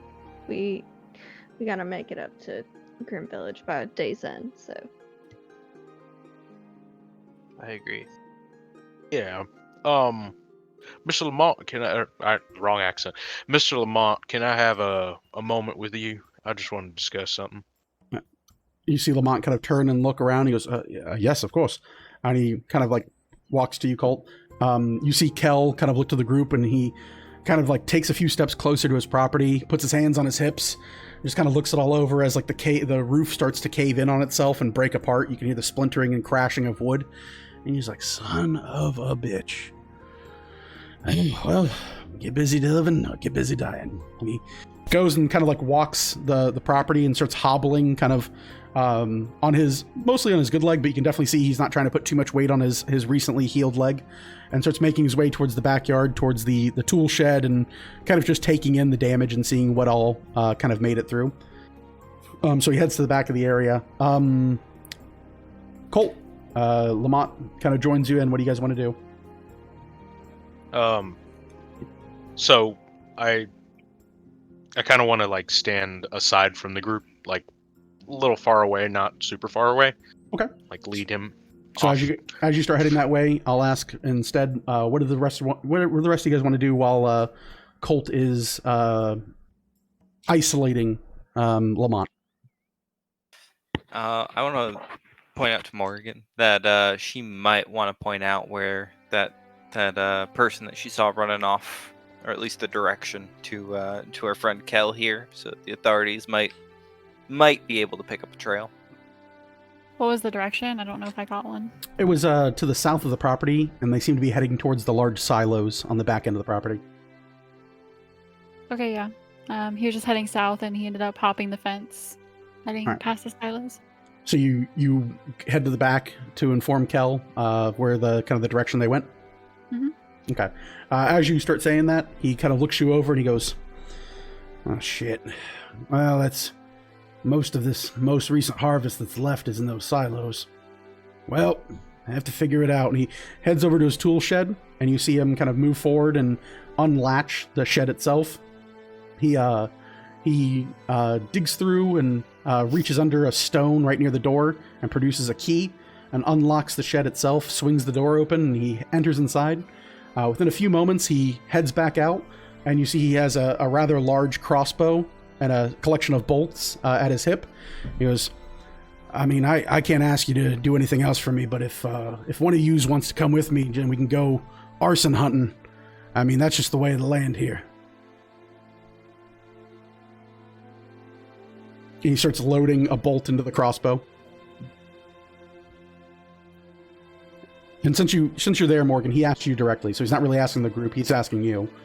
And he goes, "Would you and your friends be able to help me? I know it's so far beneath your weaver's chosen and all, but if you would do me the honor of backing me up. I mean, the militia's so slow to react out here, we're pretty far out from town." It's not beneath us. It's just we are on another path at the moment. All right. We do have something important that we were hired for. that we need to finish. I thank you then enough just for my life, and if there's again, if you guys make your way back around here, and I'm back on my feet, I owe you everything. So I'll make way and see if I can't, wrestle up a few extra hands to help me out and maybe track this monster man down. And he kind of gives you a nod and hefts the crossbow and starts heading further north off of his property. Closer towards the direction of town. You see him start moving towards a gate and making his way further, kind of past his property onto the adjacent property. And you hear, "Samson, get your ass out here. We got a varmint who done burned down my freaking house." He starts screaming as he walks forward. He keeps kind of repeating himself until you assume he gets out of earshot of you and closer towards someone who can probably help him. Do you return to the group? Okay, you make your way back to the group. Colt, you have moved Mr. Lamont away from you, and or away from the group. What you need, Val? Can I try and keep an ear out to hear what Colt is going to say to Mr. Lamont? That depends. How far away are you getting, Colt? I mean, I don't know, just far enough away that it's not super far away. Okay. Not enough that it's like a secret, like clearly trying to. I'm not. Okay. It's just kind of just stepping aside. So you're doing more like a conversation that's one-on-one, but you don't care who hears it? Yeah. Okay, so yeah, easily enough then you can listen in. But you have his undivided attention. He kind of looks you over. He goes, "Yes, Mr. Honeycutt. How can I help you, good sir?" How much you think a house like that's worth? Oh, well, I've not been in the housing market for quite some time. In my opinion, that kind of house, neighborhood of, it depends on what kind of wood it's made out of. Regardless, we'll ballpark it, 100, 200 gold if just in material. It depends on how long it's been here. The land's probably worth more than the house, to give you the truth. Yeah, I'd say a couple hundred gold. It's probably a family house. He's probably had it passed down to him. Alright, that's a little more than I anticipated. So, I guess I'll just ask this. You said earlier, or you said about a day ago, for all the trouble that you put us through, you'd give us some extra money. Would you mind, and I'm only asking, I ain't threatening you or nothing, would you mind giving this man some money so that it can help him rebuild his farm? I feel real bad about it. If you wouldn't mind. Yeah, he looks you over and kind of takes in the sincerity of your statement, and you see Lamont kind of really think it over. He goes, "Well, Mr. Honeycutt, you've caught me a bit unarmed in this situation. I'm more than happy, as I've said previously, to compensate your group for all the trouble that I've caused and that my venture has befallen under your party. But as I also mentioned, I am currently a little light on funding. I'd be more than happy to, once I collect on this task of mine, and of course reach the market for the village with our trade goods, to compensate you for this misunderstanding, as well as my partners, I'm sure, would be more than happy to do so. I probably would not be able to come back here to hand deliver it to, what is his name? Kel or something rather? Kel? Yes, I wouldn't be heading back in this direction, but if you had cause to do, at that point, once I hand the funding to you, I'd see no problem of you stopping here. Once I've handed you the gold, that's that's up to you and your group to decide to do with whatever you please. Completely off the record, of course. I wouldn't say anything to your employer about additional fundage. If I may ask, is there a messenger? My concern is that, through our travels, we may not pass by here again. I mean, I don't know what the lady may have us doing. I just want to make sure he gets his money, and I think, I don't particularly trust anyone, but I think I could trust you in this task to at least, just give me your word that you'd find a messenger and just send him my share. Well, whatever extra you guys, or whatever extra, I don't need the money. I don't really care. I live off rations, and I don't really care about money. I want to see something, I want this man has gone through something, and I kind of messed up his pumps a little bit. I feel bad about that as well, so I want to give him some money to at least help rebuild. Sure, I completely understand your predilection to do good. It'd be easily enough. I'll make sure to take a note of the farm name, and we can send a messenger or a courier and deliver whatever your cut or share might be. I have no issue with that at all. I think it's a noble thing that you and your Weaver's chosen friends have done here, to rescue a helpless man from his own burning home. Truly remarkable work, as usual, to be expected. Yes, thank you, Mr. Lamont. With that, I'll just check to see if everyone's ready to go. You rejoin, that's all, and I appreciate it. Yes, thank you for your protection. And he heads back to his cart and starts getting the horse ready. You all rejoin the group. What do you guys want to do? Let's get back on the road. Let's do it. Yeah. All right. Yep. All right. So you guys begin to leave the property. True to his word, Colt, as you guys are leaving, you do see Lamont stop for just a moment and pull out a small kind of not so much a bit of parchment, but like a small book that he seems to carry on him. And you look, and it's not like a notebook or a journal. It's a literal pocket, probably is like a pocket diary. And he just flips all the way to the Psalms and prayers page, and just writes down at the top of one of the pages the farm name of the farm, Abza. And he kind of just writes it down and looks in your direction, gives you a small nod. Goes, we'll make sure we do that thing you discussed. You have my word. And he tucks it back. Anytime, Mr. Honeycutt. Thank you. And so he begins his journey, you guys escorting back towards Grim Village. As you guys are making headway, you do note just a couple hundred feet from the property, a few acres past. A few hundred feet turns into a few acres. Sorry, there we go. That's the way to say that. And you do note at this point there is a small group of people kind of gathering at the property that Kel headed towards. They definitely seem to be stirring from their various jobbing and otherwise working of their fields. And you now see what you can only remark as an unruly mob forming. They start kind of getting their things together, pitchforks, different types of farming equipment. Some of them do have a sword or a dagger, but most of them have a bow or some hunting equipment to seem to be their primary. They start making their way as you guys pass them back towards Kel's property, and you see them head as a beeline straight towards where the silos are. And they all seem to kind of be marching through the back end side of the homesteads. As you guys see that, you guys continue on your journey quite a bit. You can immediately hear the echoing clopping and clittering of horses' hooves rushing towards your direction. You come into view of a large collection, 3, of black steeds adorned in chainmail barding across these horses. Sat atop the horses are 2 heavily armored and helmeted individuals, and in the front is a green-skinned woman with piercing yellow eyes and overgrown tusks. She looks like this. She pulls up onto the front and calls out in your direction as she pulls in on her reins. She points down to you all, and she goes, "You there, on the road. State your business. Who are you?" Hold on 1 second.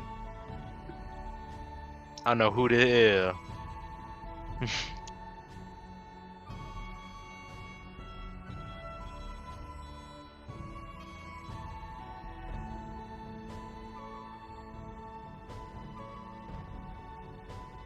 Snap, crackle, pop.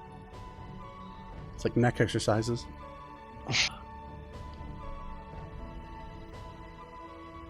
Well, Warden Costa. So you? You call out to her. She kind of looks down from her horse and narrows her eyes. And there's a moment of like tracing her memory. You kind of see her eyes, her yellow eyes, pierce back and forth and kind of look you over. She goes, Colt Honeycutt, what have you done to harrow my village? I ain't done a damn thing. There was a gentleman's house on fire. We saved him. House is on fire. That would explain the smoke. Did you cause this fire, you and your band of brigands? No. I didn't cause a fire. And she like thinks it over a little bit, and she's like, and she narrows her orcish eyes at you, and she goes, "Are you sure you didn't cause it this time? Under whose orders?" Listen, I ain't soldiering anymore. I'm adventuring now. I don't do that. That's not my deal anymore. Well, the next time you see, she kind of looks down and like narrows her vision again and raises her chin up, her nose kind of up in the air a bit, and she goes, "The next time you see that Captain Lem Iridan, I want you to know that he is not welcome in Grim Village ever again." The next time I see him is next time that'll be the day that I get my sword dirty again. Get my hands dirty again. That's a little less, to say, worrisome to hear from you. She looks upon your group and she goes, "You all who travel with this man, who are you? State your business." You see Lamont kind of like shaking. He's like, "She's really tall." Ma'am, we are just a group of Weavers Chosen, just escorting this man up to Grim Village, ma'am. I'm Warden Costa, as your Mr. Colt has informed you. Let me say this clearly: cause no trouble in my village, and cause no trouble for its residents or its surrounding farmlands, and you will have no issue with myself or the guard. Tell me, you must have passed by the wildfire, as Mr. Honeycutt has said. What of it? Do you know its cause? I think our companion here, and she'll point over to Morgan, saw someone run from the back of the house and in a green cloak out down south. I think a lot of the neighbors over there went over to try and find him themselves. Ugh, God. Well, they formed a mob again. She turns and looks to the other armored individual to her right. She goes, "Very well, cause no issue in the village. If you end up staying in the inn, I will look for you, especially you, Colt. If I see smoke heading behind me, I'll know who to blame, so ensure that doesn't happen. Come along!" She whips her horse and immediately kind of like takes off in a full sprint. The two armored individuals to her sides whip their horses as well, kind of not so much giving you like a chance to enter in edgewise as they rush down further along the road and exit out of sight. That's right, you run away, bitch. Lamont like hears this and like a woman. He like perks up a little bit and like turns and looks at Mr. Honeycutt and goes, "Mr. Honeycutt, that was awfully brave of you to say that the moment she left." Thanks, Lamont. I'm gonna put my hand over my face. Thanks, Lamont. I appreciate that. Of course. Anyway, fantastic to watch you work, sir. Fantastic. Well, let's not burn down the village. He starts like pulling the horse and like trying to get going. He's so jolly all the time. That's the way you do it, man. His nightmare's almost over. So, with that, is there anything you guys want to do on the road before you reach the village? You're only a few miles away at this point. Colt, if I may inquire, Yes. who is that woman to Grim Village? What is the station of Warden matter? That's a great question. Sure. Do you want me to take that one? Yeah. All right. Thank you. As prior military, Colt Honeycutt knows that the position of warden is the title bestowed to the person who is currently the overseer or otherwise guardian of the surrounding lands of Grim Village. Whereas there is most likely a more formal authority within the city. The title of warden is the overseer of the surrounding lands, properties. Effectively, she is or would be the individual that would be overlooking and overseeing much of the farmlands, the outskirt property, and the goings-on of the surrounding area. Much like a game warden and things of that sort, she's more or less the law outside of the walls and boundaries of the city, as much as anyone who is like almost like a guide or a hunting authority would be in an area like this. Most of you would know as well, Grim Village has trappings and otherwise rumors that the bulk of its trade is in the fur hunting and meat industry.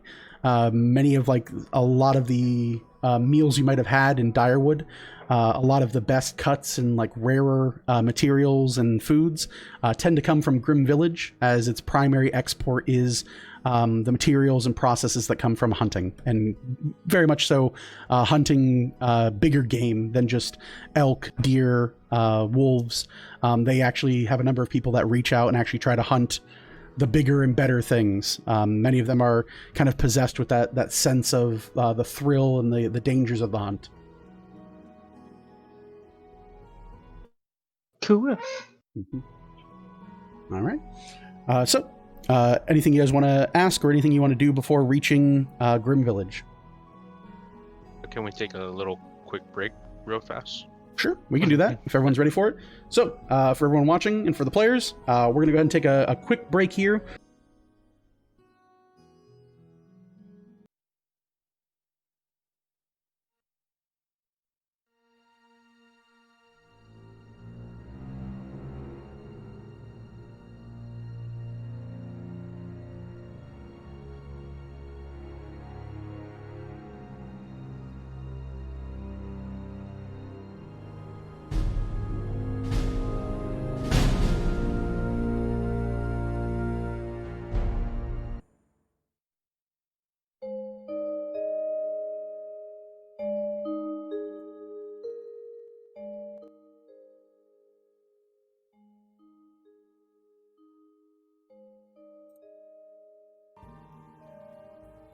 And can we get it in one? We got it in one. Look at that. And nobody's camera changed. Super great. It's a Christmas miracle. I gotta turn my phone off. There we go. I had my phone open to make sure that the sounds went through. So, welcome back, everyone. Hope you enjoyed your break as much as we did. I definitely needed an everything bagel. I was starting to get shaky boy. One thing I forgot to do at the beginning of the stream, and that's on me, so I'll have to I might do an edit when we re-upload to YouTube. But all of the music tonight is provided by Adrian von Ziegler, and I don't know if I'm pronouncing that right, but he's a musician who uses royalty-free, copyright-free music for D&D streams, YouTube, all kinds of stuff. And part of his about me thing for using his music is that you have to give him a shout out. So there's your shout out. Thank you, Adrian von Ziegler. And if you are any relation to Dolph Ziggler, then you're a monster person. So that's how that works. All right, moving on. So when we left for break, we were heading into Grim Village. And very simply done, you guys encountered a burning building. You saved a person's life. That person got an angry mob together and went after the green-cloaked individual that your party rogue and eagle-eyed, I don't even know how to say it, eagle-eyed master of the short bow, we'll go with that, pointed out to this to the group. With that now, you guys make your way and begin to head into the village proper. Let's up this slightly here so we can get a little bit more sound there. There we go. With that, you guys finally do arrive to your destination. After just a few more miles of travel, which we'll say happened during the break. we cut to break, and then they're there. It's like every bad 90s anime. You guys arrive at the opening gates to Grim Village. This hunting town and kind of more or less wilderness area, while being more of a collective and being closer towards something that would resemble kind of an outpost at one point, stands proper with a number of collected buildings and the trappings or otherwise makings of what could one day be a full functional city. But what you have now is a surrounding barricade that is a wooden barricade, no higher really than would be comfortable for a larger than average fence. The fencing runs the perimeter of the village itself, and the small buildings and shops that exist within the boundary and collected within the village do seem to, again, fundamentally make a village and seem to have room for growth. There is still good spacing and still much land to be used within the what you can assume or otherwise visualize as the boundary of this village. The center of town itself stands a collection of stone buildings that seem to have at one point been a military outpost that would have been the founding of this village itself. Surrounding them are a number of wooden buildings and things of that nature that resemble the trappings of a quaint, small forested village. And further to the south, you can see a rather robust and a light building that resembles the makings of an inn or traveling square. As you all enter into the village, you can see in the very center of town, much of the village proper seems to be going about their business for the most part, but there are groups of individuals nearby the gates that seem to more or less let curiosity take them. There we go. That's what was killing me. Sorry about that. And with that, they do seem to kind of like look you all over. Let's see here. We have a satyr, a goblin, a hobgoblin, a shifter with ears, a half elf, and a full elf. So, a group of villagers look to Vel and Morgan as you all kind of like pass by the entrance of the village. They look to you both, and you kind of hear like shouting out, like, "What happened? What's on fire? Are people safe? Are they in danger? Did the goblin cause this?" And they point to Orville. I saved somebody from it. Lift up my foot and show the burn marks on the bottom of my foot from earlier. Look at that! We caught him burn-footed! He clearly started the fire! Yes, there was a fire. Yes, a man's life was saved. No, the goblin didn't start it. This town is racist. A few of them kind of like narrow their eyes, and many of the human population seem to be distrusting of the information that a goblin wasn't immediately responsible for the woes of the village. A few of them kind of like just take it over and go, there's probably another dust fire or something. And someone goes, "In fall?" Goes, who knows? And like the mutterings and the crowd kind of slowly starts to disperse. A few of the local guards that stand at the village entrance kind of look you all over, but again, very much seem to be there for a bit of window dressing and less there for like harrowing and molesting people who come into town. Like they're not like going to sit there and be like, "Who are you? Who do you work for?" Bah, bah, bah. It's not really a militarized town, and you get the sense of it that many of these guards are here for a paycheck and to make sure that, you know, an angry bear doesn't march into town and just start killing people. Like, so, you know, the necessities. As you guys enter into the village and you reach kind of the town square, settled and nestled kind of towards the middle of these like stone buildings that are collected for much of the kind of what appears to be the government buildings of the village. Your charge turns to the group, and Lamont kind of looks you all over and goes, my good friends, I do believe this is as far as the road will take me.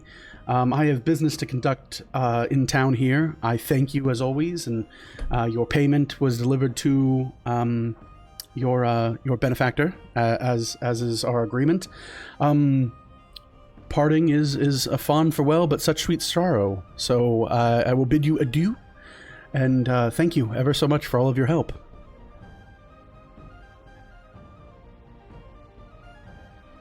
You're welcome. Thank you, and It was a pleasure, sir. of course, and a pleasure to be escorted by such capable hands as the Weaver's Chosen. Praise the Weaver's Chosen of the lady herself. And he like nervously like looks around and like kind of turns and smiles.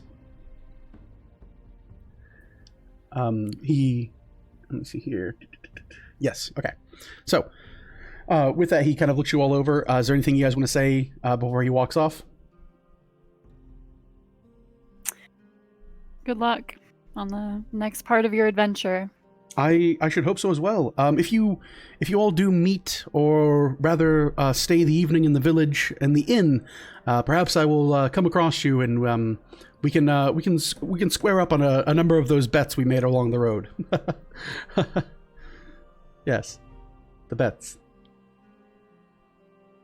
He takes the reins of his horse and starts like debts. Those are your words. And he starts like making his way away from you guys. As he parts from your company, is there anything you guys want to do? You see him heading at this point to the northeastern section of town. Just to be clear, I'm supposed to follow him, right? That's the decision we're going to make right now. Yep. He said he wouldn't Yeah. look back, but we don't know what we're getting into. It's true. I'm gonna leave. What if I that scout out where he goes? Oh, sorry. And then No. do the rest of our tasks here.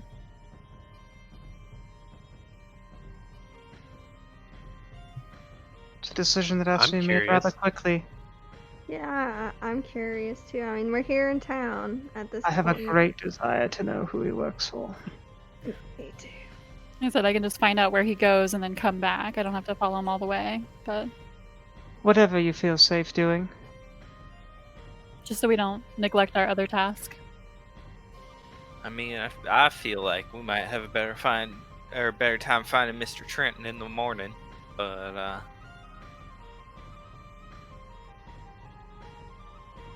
that's where I'm at. It's fair. Kind of agree to that. Get some food, get some rest, get whatever we need in the morning, and head on out. That gives us the evening.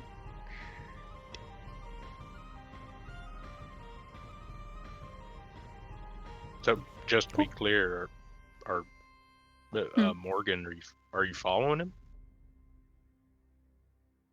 I mean, he said that he wouldn't look back, so, and I know we're all curious. All right. I'm not the most stealthy person, but I don't think you should just go alone. The more that go, the more dangerous it is that they be noticed. I'd suggest JJ just give her a pat on the back, and we hope things go well. I think that's a good idea, Miss Bell. The old And, supervillain plan. We just assume everything goes according to plan. I'm so What could possibly go wrong? She is gonna get a nice pat on the back. If if we don't see you back at the inn by say sundown, we'll come looking for you. Sounds like What a time good is it? plan. What time is it now? Yeah, I'm it's gone for 12 hours. Is it sundown? And am I just like it's first thing in the morning still. This whole thing happened in the span of 4 minutes, several miles of travel. I mean, she's gonna be gone the whole day. You just gave her a pass. No, I'm kidding. At this point, it's later in the afternoon. It's petering into evening. No one's trained in nature. Does anyone have above a 16 wisdom? You do, No, Vel? not sorry, no. Wisdom. Wisdom, no. No? Okay. So we're not trained in nature. Is anyone trained in insight? I am trained in insight. Okay, so JJ and Orville, easily enough, as you look it over, you estimate, the pair of you kind of go back and forth on it. You think there's probably about another hour, 2 hours before sundown, at most. I think we could give her a couple hours that sounds fine. and then figure it out from there.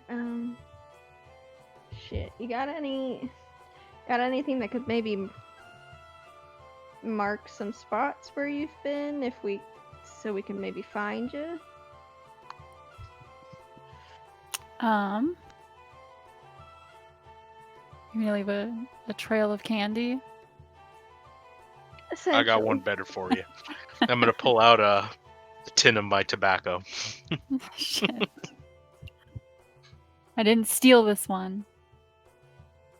Yeah, of course you didn't. I just gave it to you. Sprinkle a little bit.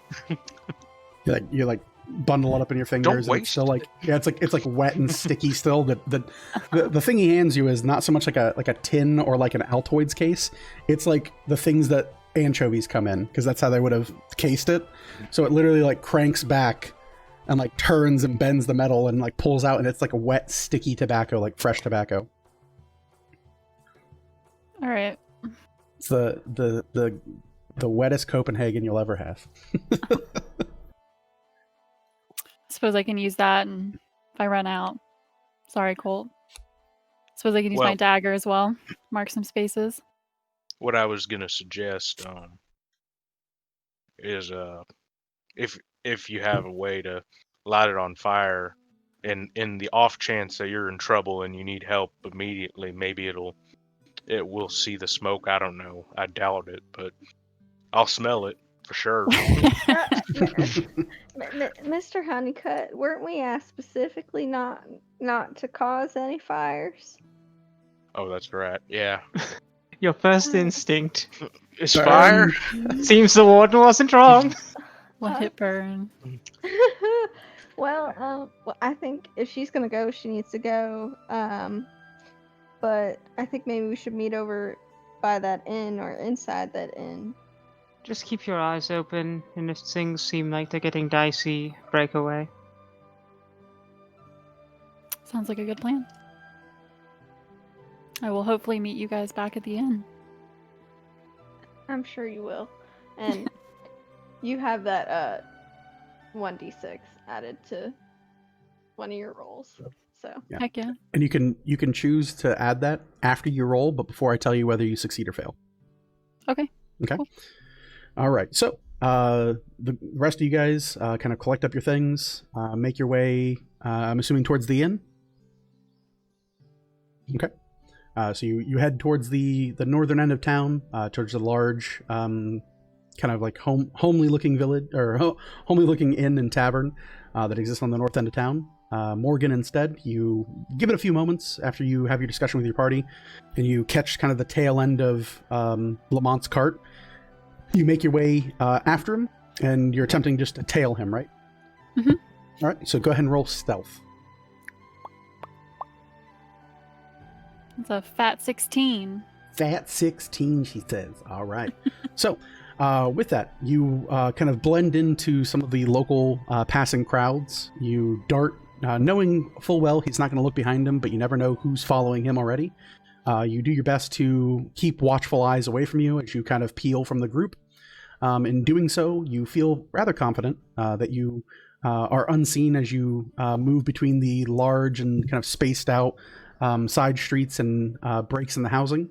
You follow Lamont now for just a little inside of about 15 to 20 minutes.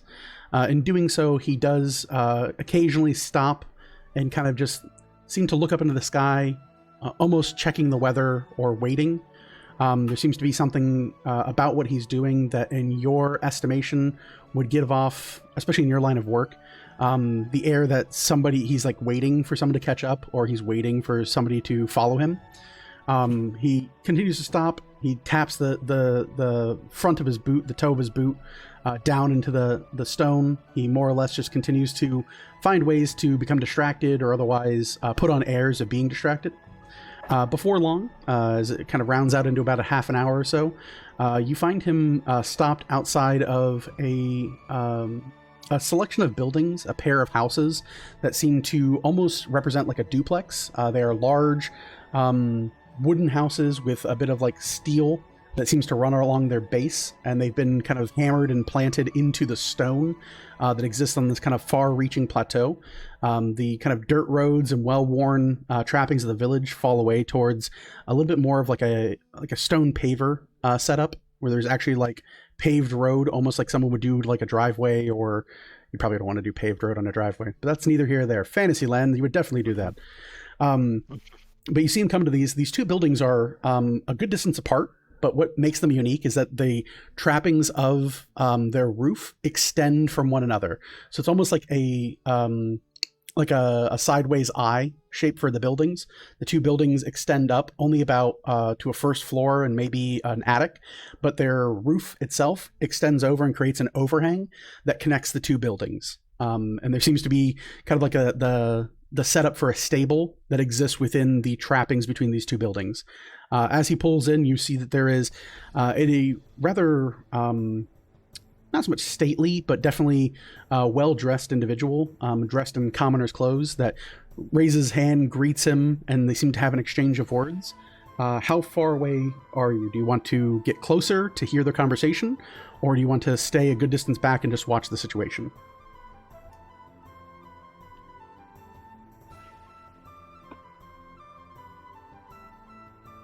Let me try to get closer.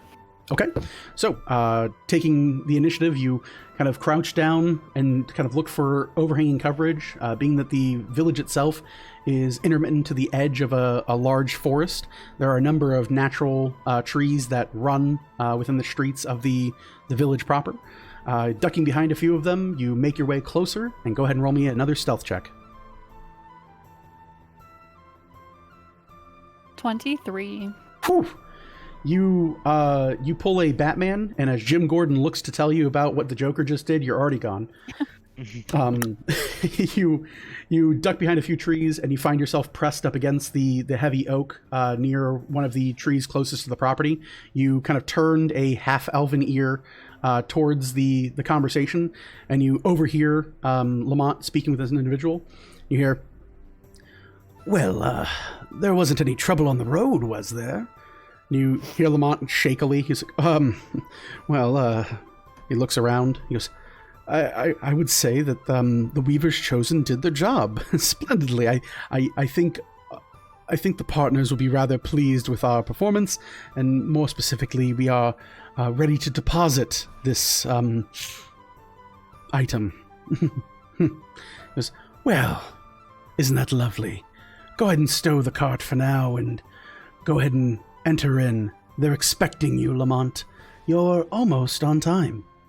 He looks over and goes, yes, of course, I'll get the horse prepped for the stable. It was good. See that you do, boy. And he kind of turns around, and you see the door open and close, and the other individual leaves Lamont. You see Lamont like standing there, and the sense you get from being so close, as you kind of get a read on Lamont's face, it looks as if his sweat has gone cold and his blood has gone colder. He's like shaking and like just very, very nervous at this point.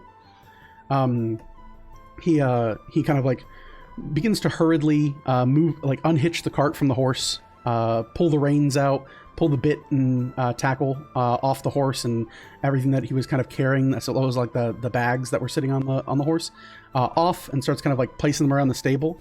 You note, for as large as this property is, and especially these are two adjoining buildings, it's rather curious that there aren't any other people outside helping Lamont with the horse or any of the supposed cargo that was supposed to be the whole reason for his journey.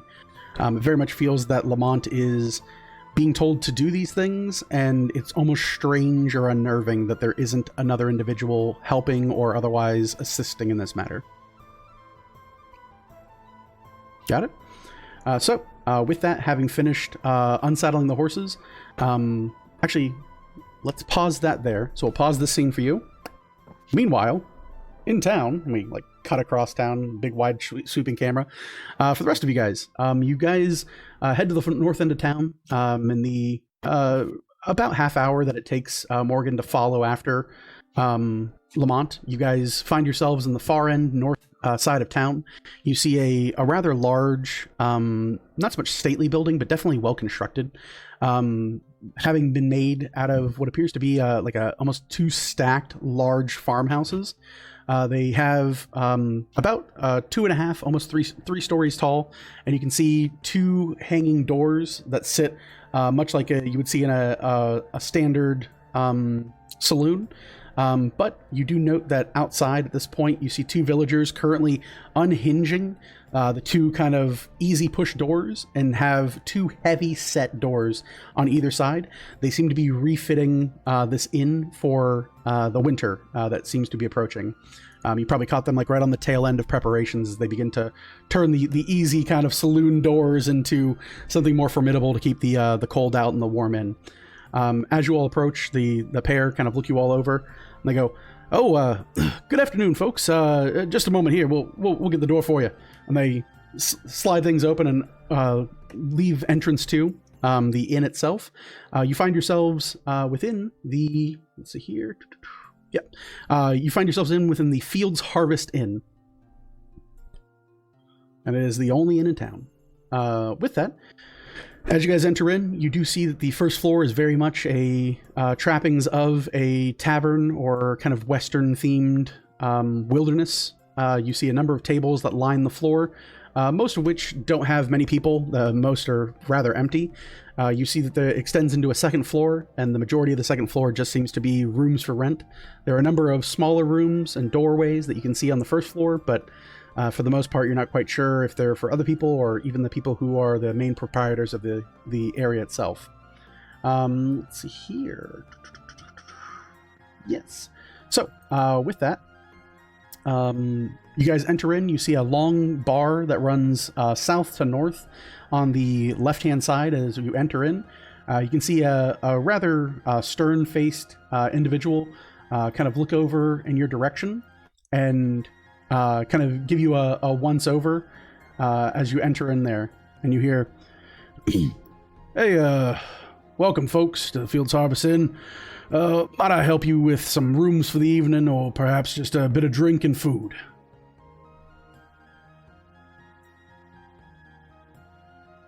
Yes, both, thank you. He kind of chuckles and goes, "Oh, right. Well, it seems we made our minds up rather quickly. How many rooms might y'all be needing for the evening?" How many do your rooms hold each? "Well, they hold as many as you're comfortable with, I'll tell you that. But beds, each room will have about a well, I'd say one full-size bed and a bed intended for a child. We'll say about a twin and a double, if you know that lingo." Quite.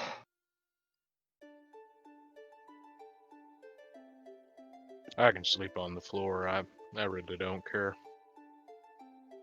Yeah, Bucky's just as happy to sleep outside in the bushes. Bucky's like, "Man, whatever. I'll sleep in a tree." I mean, Orville's child-sized, so I hardly need a bed personally.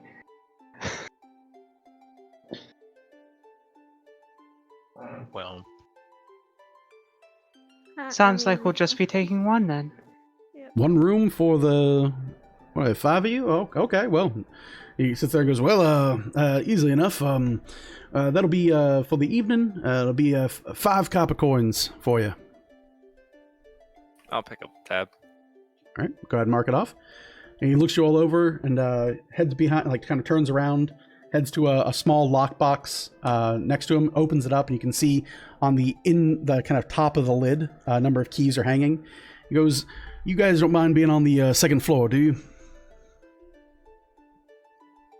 Not at all. Oh, wonderful. Some people have a thing about vertigo or what have you. I don't want to put you out, nothing. He goes and reaches for a key and kind of puts it over. He goes, "I got you in 202, so that'll be your room for the evening. I only got one key, though, so try not to lock yourselves out." He sits on the counter. He lets whoever wants to take it. He doesn't hand it to nobody. Whoever paid for it should take it. All right, so he'll put it on the counter. Orville, if you want to take the key, you can do so. I'll very apprehensively take the key, as the townsfolk weren't too kind to me coming in, so I want to make sure that it's okay for me to take it. Yeah, you reach up, grab the key, and he kind of just looks you over and he goes, "Wow, I didn't realize you all wore clothes these days. Good for you, man. Might I get you a drink, little guy?" Please, sir. "What can I get you?" And he kind of looks over and he points behind him. He's like, "I got ale and I got wine." I'll have an ale. There you go, like a good man. He goes and turns back and starts filling a mug, and he looks over his shoulder. He goes, "What about the rest of you? Get you any anything to drink? We ain't got food on yet, but that'll be coming in a couple hours." I'll take some water, sir. I brought my own, if that's okay. And she's just gonna shake a jar. Yeah, I mean, drink your own water. I don't care. And he fills up a mug and puts it in front of Orville and turns to the rest of you. He goes, "What can I get you fine folk?" Bucky's kind of remembering his conversation with the lady days ago that he wouldn't drink on the job, so he's gonna sit it out and just drink some water. All right. So he easily enough like goes and like there's not so much like a sink per se, but there are like definitely like a stone make that he seems to just have like almost like a pool of water sitting back behind the bar. He just takes a mug and just dips it and scoops up some water and like sets it in front of Bucky. He goes, "No charge for water, easily enough, comes and goes. How about the rest of you? Can I get you drinks?" I'll have a glass of wine. Glass of wine, sure. You want a white or a red? White. Easily enough. And he heads back and goes and uncorks it and pours about a half fill of wine and sets the glass in front of you. And it's again, it's the glass itself. Well, you're not a glass blower. That's not like a fancy glass. It just seemed like you can still see imperfections in the glass itself. It's kind of just there. It is, like a tavern would have. He kind of looks at Colt. He goes, "Well, you're all that's left, fella. Do you redskin fellas drink, or are you gonna be stoic and weird?" Well, I don't typically partake, but I will take a. Do you happen to have any milk? Milk. He looks you up and down. He goes, "Yeah, I can get you a glass of milk." All right. Nah. Out of character, real fast. Mm-hmm. Can we like quantify how much tobacco I have? I don't want it to be like a thing where I have an endless amount. I have Heward's haversack full of tobacco. Easily enough, yeah. What's an easy thing to do? Let's just roll a d6. Make it nice and simple. All right. Sorry, I meant to do it earlier or ask you earlier. I just thought about it now. Well, that's a good old 2, so okay. I guess I have. So after handing a tin to Morgan, you have 2 tins left. Each tin is about like not so much like a quarter pound or so of tobacco. So it's enough for like probably a little under a week's worth in each tin, depending on how much you chew, really.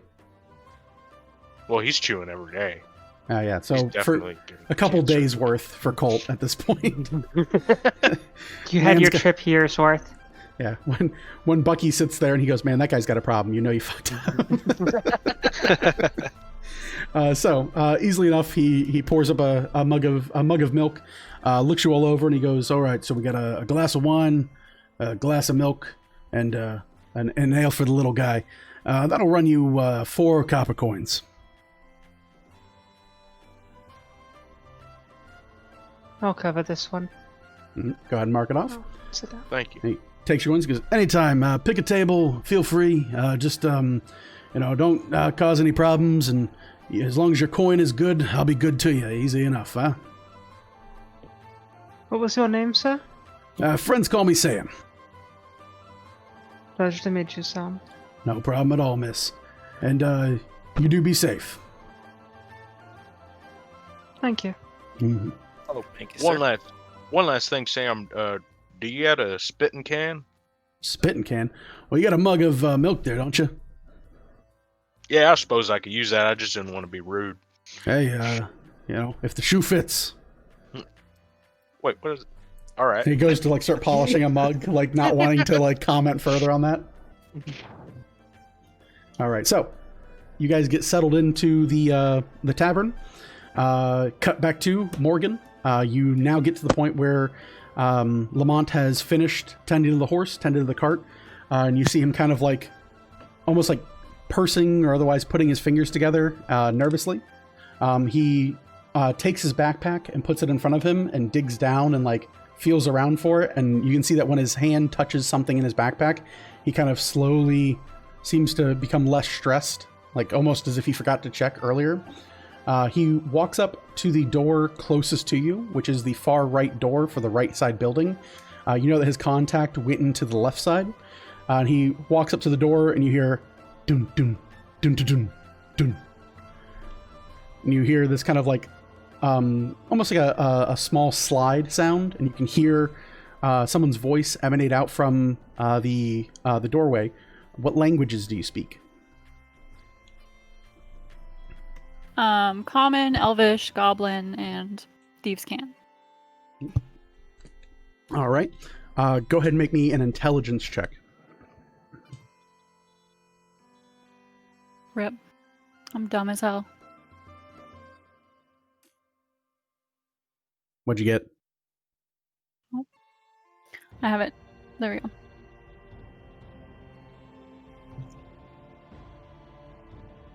One second.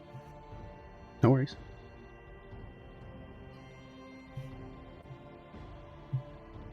$12. 12, okay.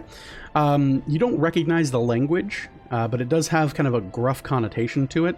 Almost like a mix between like a heavy vocal and a bit of kind of like chittering to it. As you hear it, you're kind of like, oh, okay, that's weird. But you hear it kind of hiss out, and you hear this kind of like, and you hear Lamont kind of like straighten up a little bit, and unlike his voice normally, he goes, Galun Sandeka Totash. You hear the door kind of slide shut. You hear a clicking, a turning of a number of locks, and a heavy set kind of bolting for the door, and it opens up. Go ahead and make me a perception check.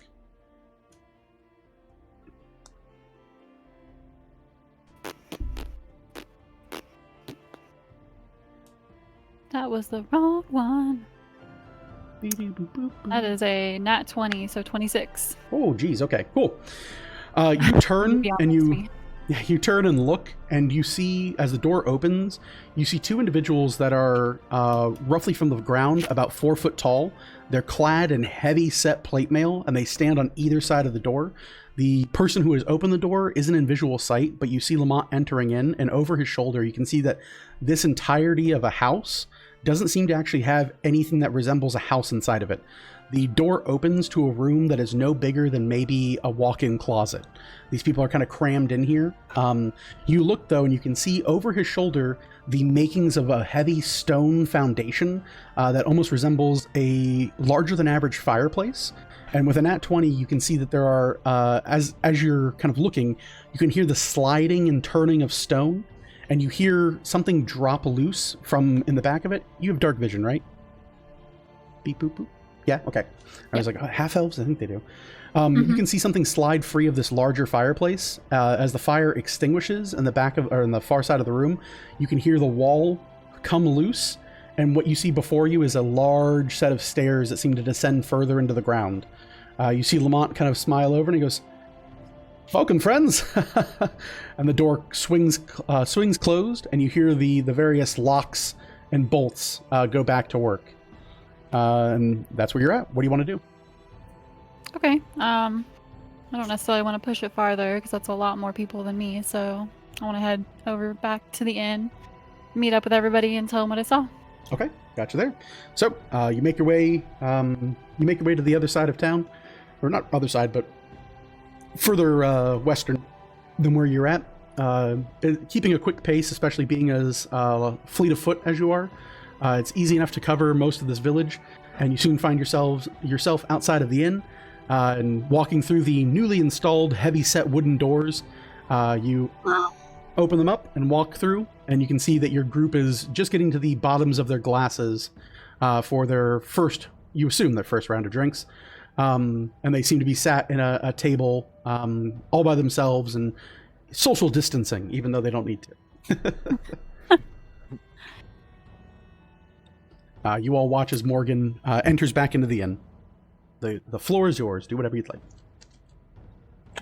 I will just head over to them and start explaining what I saw. Okay. And so now you guys know what you know. It's much easier that way. Yeah.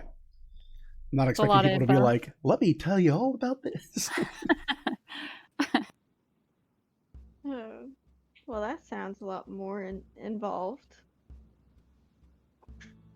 Can I just ask, was I able to see like any race of the people at all? Like, Get a The nat open- 20. The two people you would have seen that were in there were definitely in heavy armor.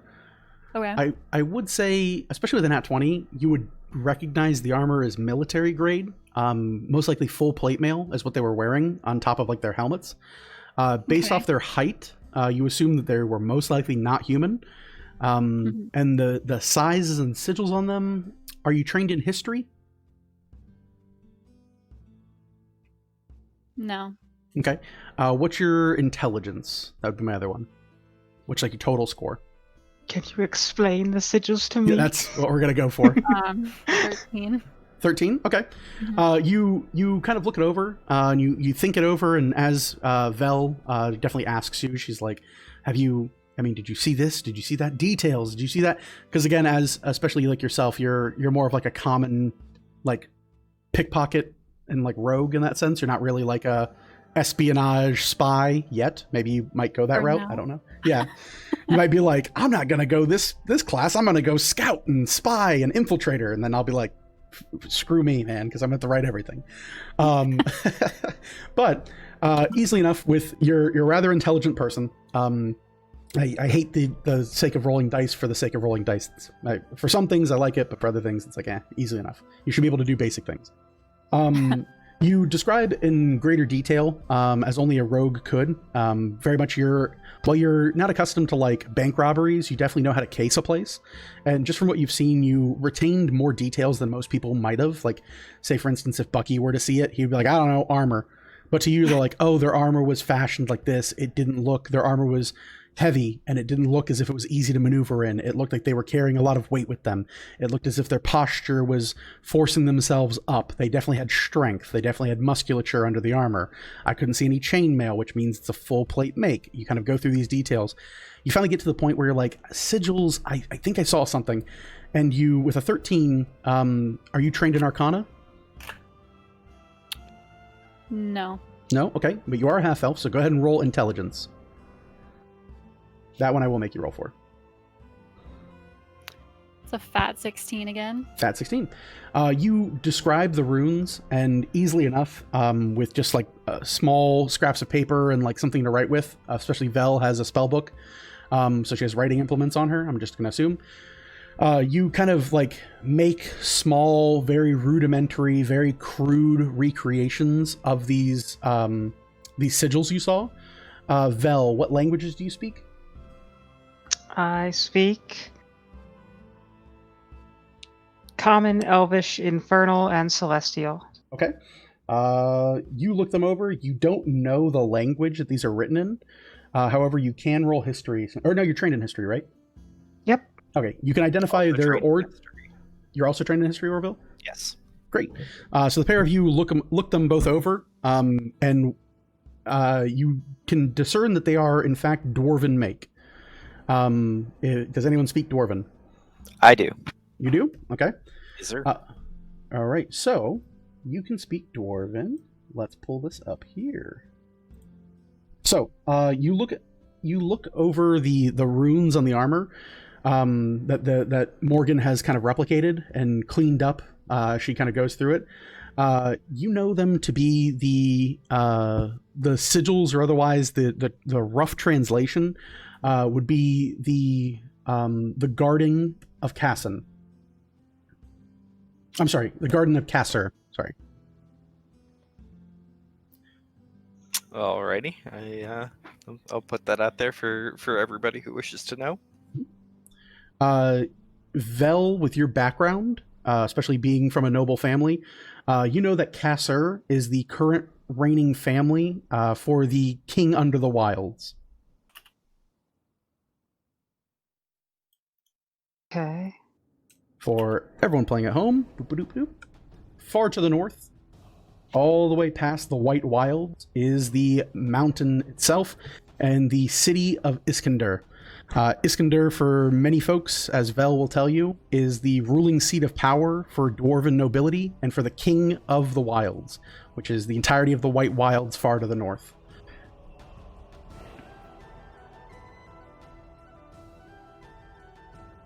And for that, you know, let me see here, Vel, you specifically know in your time that the current ruling king under the Wilds is known by name as King Aldrin Kasser II.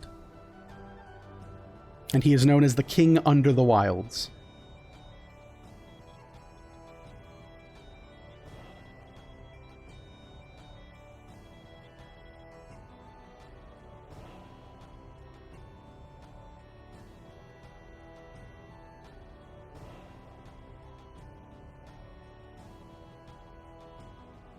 Well, that gives us so much more information than we had before.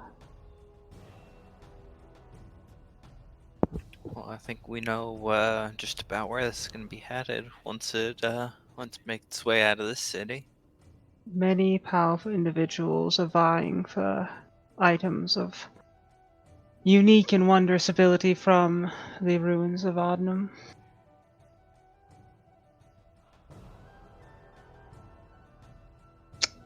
And this one's going there.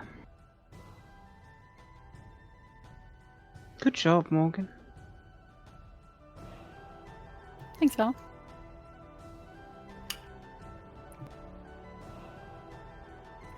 I must also say it's a commendable effort you made there. Well done. Thanks, Laura. Appreciate it. Doing what I need to. Doing what I do. Bring You back know. my tobacco. Bing it. Yeah, I didn't use it. You can have it, I guess. Hands it Should've to you. tossed it. Yeah, as Thank sealed as God. it was. You're up to 3 tins of tobacco. About a week and a half's worth at this point. With the amount he chews. One day. One whole day. I'm gonna just get cancer immediately. With that, as you guys settle in for the evening, you kind of come to terms, you relay the information, you share the story of what happened, you kind of go about your business there. Is there anything you guys want to do before settling in for the evening?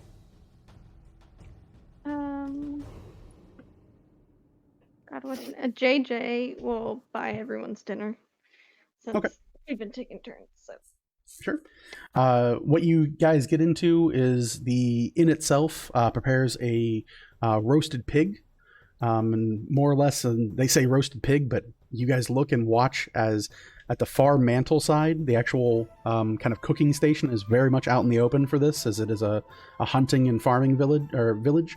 You look and this thing's a boar. This thing is huge. And they run a spit. It takes 3 people to run a spit through front to back of this thing and really shove it through. And they sit there and they cut and clean it in front of you. I mean, if you go to a hibachi restaurant, you're like, man, they take this meat and they cut it up. No, you're watching like skin and blood pour down into like what'll eventually be where they start the cooking fire. And definitely it's going to be roasting for a few hours. Later into the evening is probably when your dinner will be done.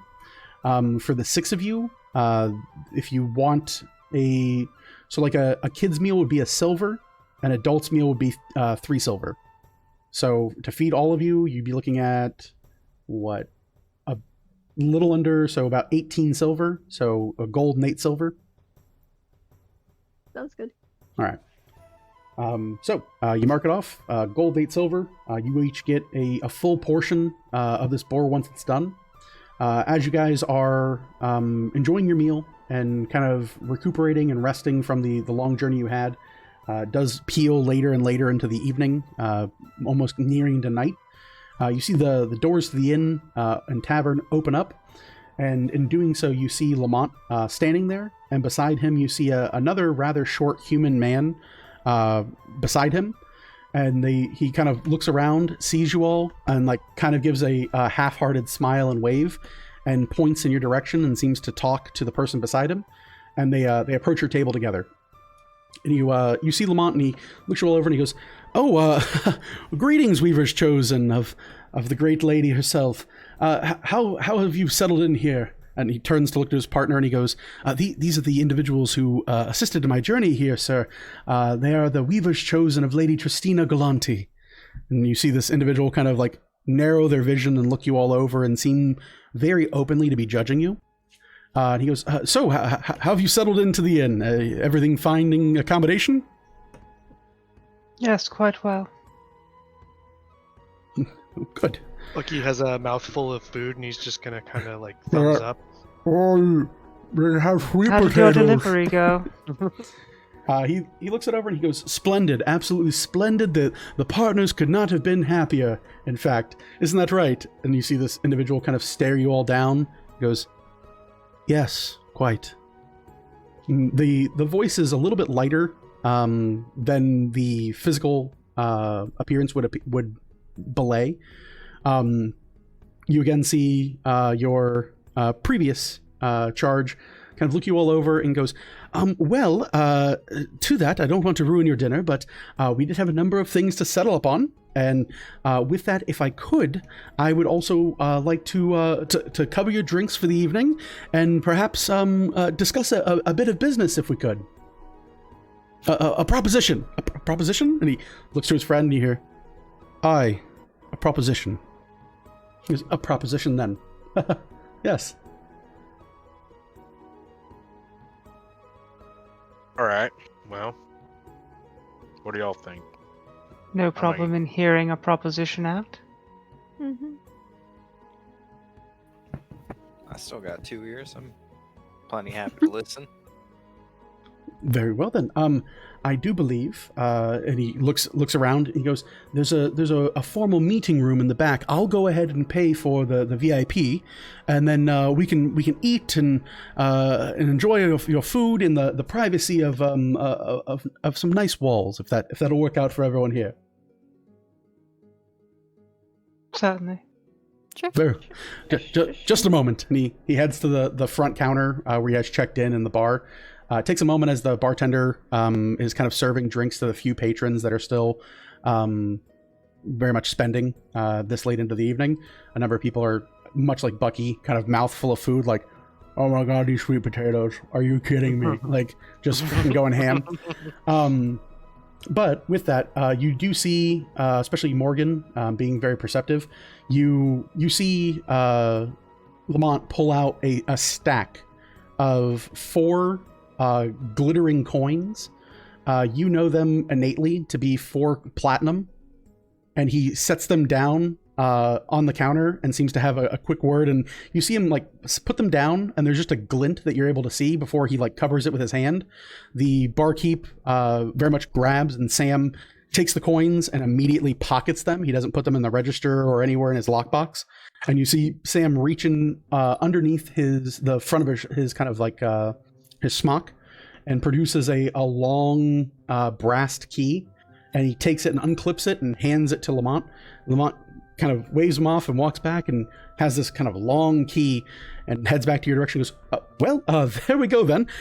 If you could, we will have additional food, drinks, and everything's covered for the evening. If you would, please just follow me, and we'll get everything started for a party. Yes, a party. You see his associate kind of look over and go, "Aye, a party." Has somebody trained in insight? Is my bullshit meter fucking going ding-a-ling? Same. You're trained in insight, right? Yeah. It does not take a wise man to know there is no party in that room. There is likely, you get the feeling there probably is a conversation to be had, but Lamont is completely hamming it up. And if my terrible acting isn't any indication of how hammy this guy is right now, I'm sorry. God, he's just the worst. He's the best. That's how he always is, though. Ugh. Also true. Ugh. It's how he deals with stress. He needs a new coping method. Hey, man. He's not on any drugs, at least. All right, then. Let's hear what he has to say. I suppose so. Ain't got anywhere else to be. All right. So We do, but I mean, Not What- tonight. Not question. tonight. yes, sir. How close is the associate standing to the table? He's probably a few feet. He's enough to like probably like a chair and a half, so that like he's not hovering near one of you guys. He's kind of giving room so that if someone has to slide their chair out towards him, he has enough like distance to not like helicopter parent you.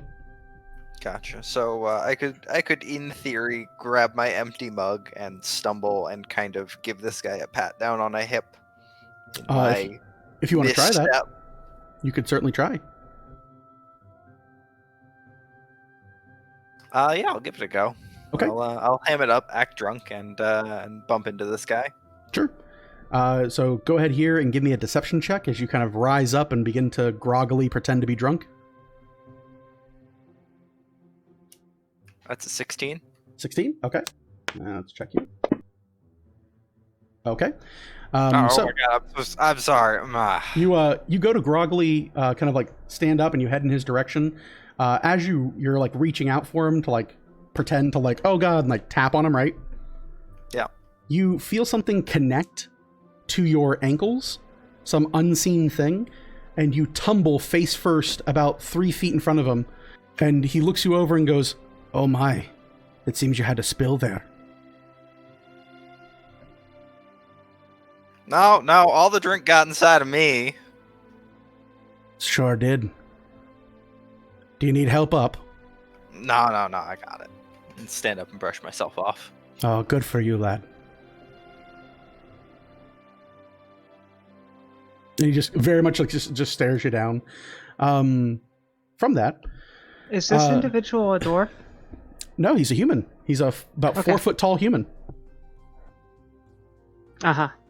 This is so uncomfortable. So, for the rest of you, you guys rise and follow Lamont to the room. I suppose so. Okay, Yeah, Lamont Bucky brings some food. he brings this plate, and you hear, well, that won't be net. Oh, fine, just bring it with you. And he unlocks this like meeting room and slides open this very heavy door. You can hear it like slide open. You see a long table fit for like kind of a rounded table with much more kind of anointed dressings. The room itself is actually made of rather expensive looking wood. The table itself seems like elegantly crafted. The chairs themselves have all leather upholstery and are very cushioned. And you look, and there are a number of like well-dressed plates. And Lamont just sits there, and as you guys enter in the room and take different spots in, his partner is the last to enter, and Lamont closes the door and locks it behind him. And he goes, "Don't worry, it locks from the inside, so everyone's fine." And he goes and sits down, and you see Lamont kind of address you. His partner stands behind him, a little bit to his right. And Lamont looks to you all and goes, well, for first order of business, I do believe that discretion is what we addressed and agreed on, and my benefactors, much to what I told you, were more than happy to meet your accommodations and, cover the incidents along the road for this terrible unforeseen event. To that, it is always good to start with a gift. All good negotiations start with a gift. And he reaches into like the inside of his cloak, and he produces a large sack that's been tied with twine, and he sets it on the table in front of it. And you guys can hear this kind of like thudding, like clink of coins. Morgan, go ahead and roll perception since you're a rogue. 12. 12. There's a lot of coins in that bag. Not quite sure how many. In your experience, normally you're like a coin purse hits the ground or hits like a surface, and you're like probably like 30-40 coins in there. This hits with like a thud, and you're like, that might be full of rocks. I'm not sure. There's a lot of coins in there. I'm really glad I cleared that up. Yeah. Well, it's one of those moments where you're like, you want to let the class play the class, but like we'll see how it works.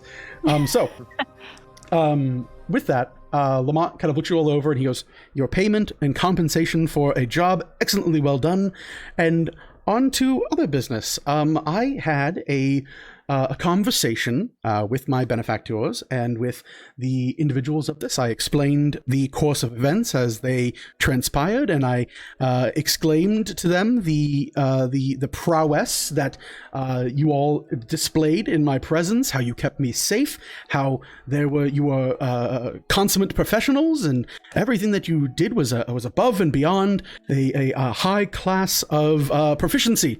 And truly, I sung your praises. Isn't that right? And his partner just stares at you all and goes, aye, that's right. And he goes, wonderful. See, we're in agreement. Okay, great. So, with that, my benefactors and the individuals who hired me for my last job made an offer that I thought I would bring to the most capable individuals that I know, you. And to that, they wanted to know what perhaps the going rate might be for joining us on a caravan to the north.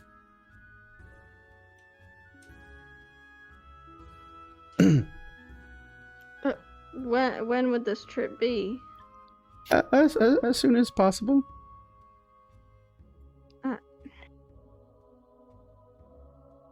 We do have some business in town that we need to attend to. Of course. We wouldn't want to rush you out of the village, per se. I think we can, and he turns and looks, he goes, I think we can both agree that they will need time to ready themselves and prepare for a long voyage, yes? And you see the individual kind of give a soft nod and go, aye. Well, to that end, then, you could spend time in town, prepare yourselves, accomplish whatever else you need to do in this, and we would write. We'd send a courier and write that there were unforeseen complications to your primary employer, and that you will be returning, post hence once everything is met.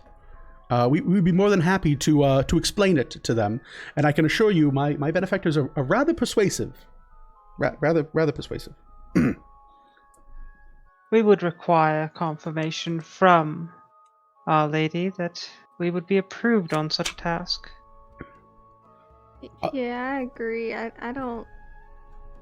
think she was wanting us back rather quick. Mm-hmm. Well, perhaps we could help. And he turns and looks. He goes, maybe we could expedite that a bit. And you kind of see this individual kind of look over at Lamont and give a bit of a sneer and then nod. He goes, if we are in agreement terms, perhaps we could get together a quicker form of transportation that would see you return to her graces, and we could perhaps bring you a signed letter, stating our intent to hire you for additional services, and we'd be good to go. But we would definitely need to know if we were going to be waiting around for you or not. That would be the crux of our situation. Bucky's just going to lean in and say, well, if the lady says we can go, then we can go. But otherwise, you're out of luck. Well, how time sensitive is your mission? I mean, were you given a date or perhaps a return that was required? Maybe we could come to terms and say that there was delays. And I will say that this is a grand opportunity that we'd be presenting to you, a fiscally beneficial one, in fact. And while I would hate to miss out on such an opportunity, we do serve who we serve, and we must take care of a certain matter first before we can apply ourselves. Of course. To what you may ask. To not be so forward, I do think that when your lady is given this letter of request, she would be more than happy to rent out or otherwise provide your services for our benefit. We are prepared to offer a very handsome sum to bring you on board as members of the guard. When you say that you have ways to get us there quicker, what kind of ways are you talking about? Would it also bring us back here to where we need to start our journey with you if we were to work with y'all again? And he turns and looks at his kind of partner, and you hear suppose. He goes, yes, we could rent horses. You could all get horses. We would pay for a carriage or a wagon, and foot time alone. We'd be cutting that in probably get you there and back in what? If we get good horses, a day or two at most. And he seems he goes, oi, day or two. And then we could get back here. It's what the lady says, honestly, at that point. Well, I think that... Go ahead, Morgan. I think that we have to finish our task here and promise to take the letter to her, but we can't guarantee one way or the other what she's going to decide. Of course. That would be the crux of the situation and the issue that we find ourselves in. We would very much welcome an agreement or otherwise an offering for retainer. We have very little doubt that your lady will, of course, say yes to this request. The main thing here is to get you on board in an agreeable sense to ensure that we have you... what's the right way to say it? And his partner just deadpan goes, on the hook. He goes, not how I would have phrased it, but yes, that seems to be the most direct method. Thank you, sir. He goes, so, what do we think? I assure you, we can get the agreement. I think rather quickly. He goes, write her a letter. He goes, write her a letter. Yes. Perfect. And we could probably have that sent out this evening, and we would most likely hear back from her soon. We have a number of messengers. There's a number of animals here that could make that trip rather briskly, especially flying. He goes, oi. He goes, so perhaps we do that. We could wait on it, and while you guys are reclaiming yourselves here in town and getting accustomed, we could write to your lady and see what the what could be done, if that would be agreeable. I think I add a game. Mm-hmm. Our understanding is the thing that we're going to pick up, we're going to be delivering back. Right?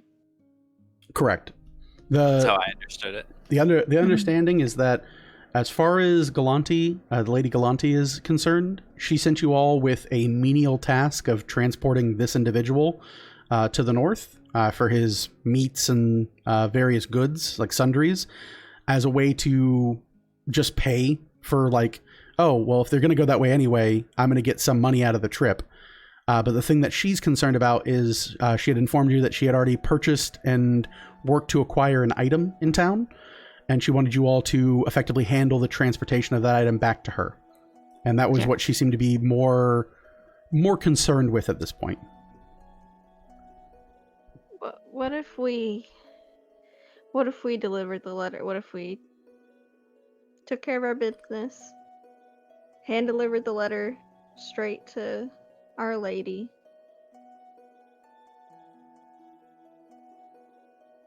And then came back. If I think I agree with that. I think that's the most appropriate way to handle that, our business with the lady. I mean, if we have to go back and then come back here, that seems to be the choke point.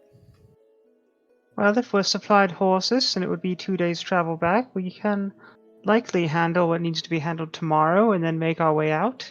Be back within 4 to 5 days, if that can be found acceptable, and Our Lady agrees to it. Well, that's more or less what we're looking for here is the agreement that you all would want to accept this job and that we wouldn't be left waiting for other individuals that are of the enterprising sort. So I guess the thing that I think we're all confused on, and I'm out of character right now, when they said deliver the letter, I thought we were assuming that they meant they were going to just send it off without us. Yeah. His solution to your concerns is to effectively messenger pigeon the letter. Yeah. Like have it sent to her directly or have a way to contact her directly and then have a result for you hopefully within a day or so while you guys are recovering and recuperating in town and getting your bearings. Yeah. And effectively preparing for the trip home or doing whatever business she's told you to do in town. They're not quite sure. For the few of you that are trained in insight, you can immediately tell that Lamont, and especially his partner, do not care what's in the interest of your lady. And every time you kind of voice that concern, you can almost see the eyes roll for his partner, who is a little bit more gruff about it. I think that we can agree that if it's approved, then we'd be willing to do it, right? In I mean, general? sure. Mm-hmm. Well, we're going to have to return to Our Lady first. It's our biggest hang-up. We want that to be So- very, very clear. If you're wishing to hire us in several days after we've accomplished what Our Lady requires of us, then we will most likely gladly be willing to, as I'm certain, as you've said, Our Lady will agree to it, but we will have to take care of matters and ask her directly, and then we will return to you. In all likelihood, this should hopefully take only 4 to 5 days if you were to supply such able horses. You hear his partner go, "I'm not supplying no horses to anyone on the fence." And Lamont kind of goes, hold on, let's think about this.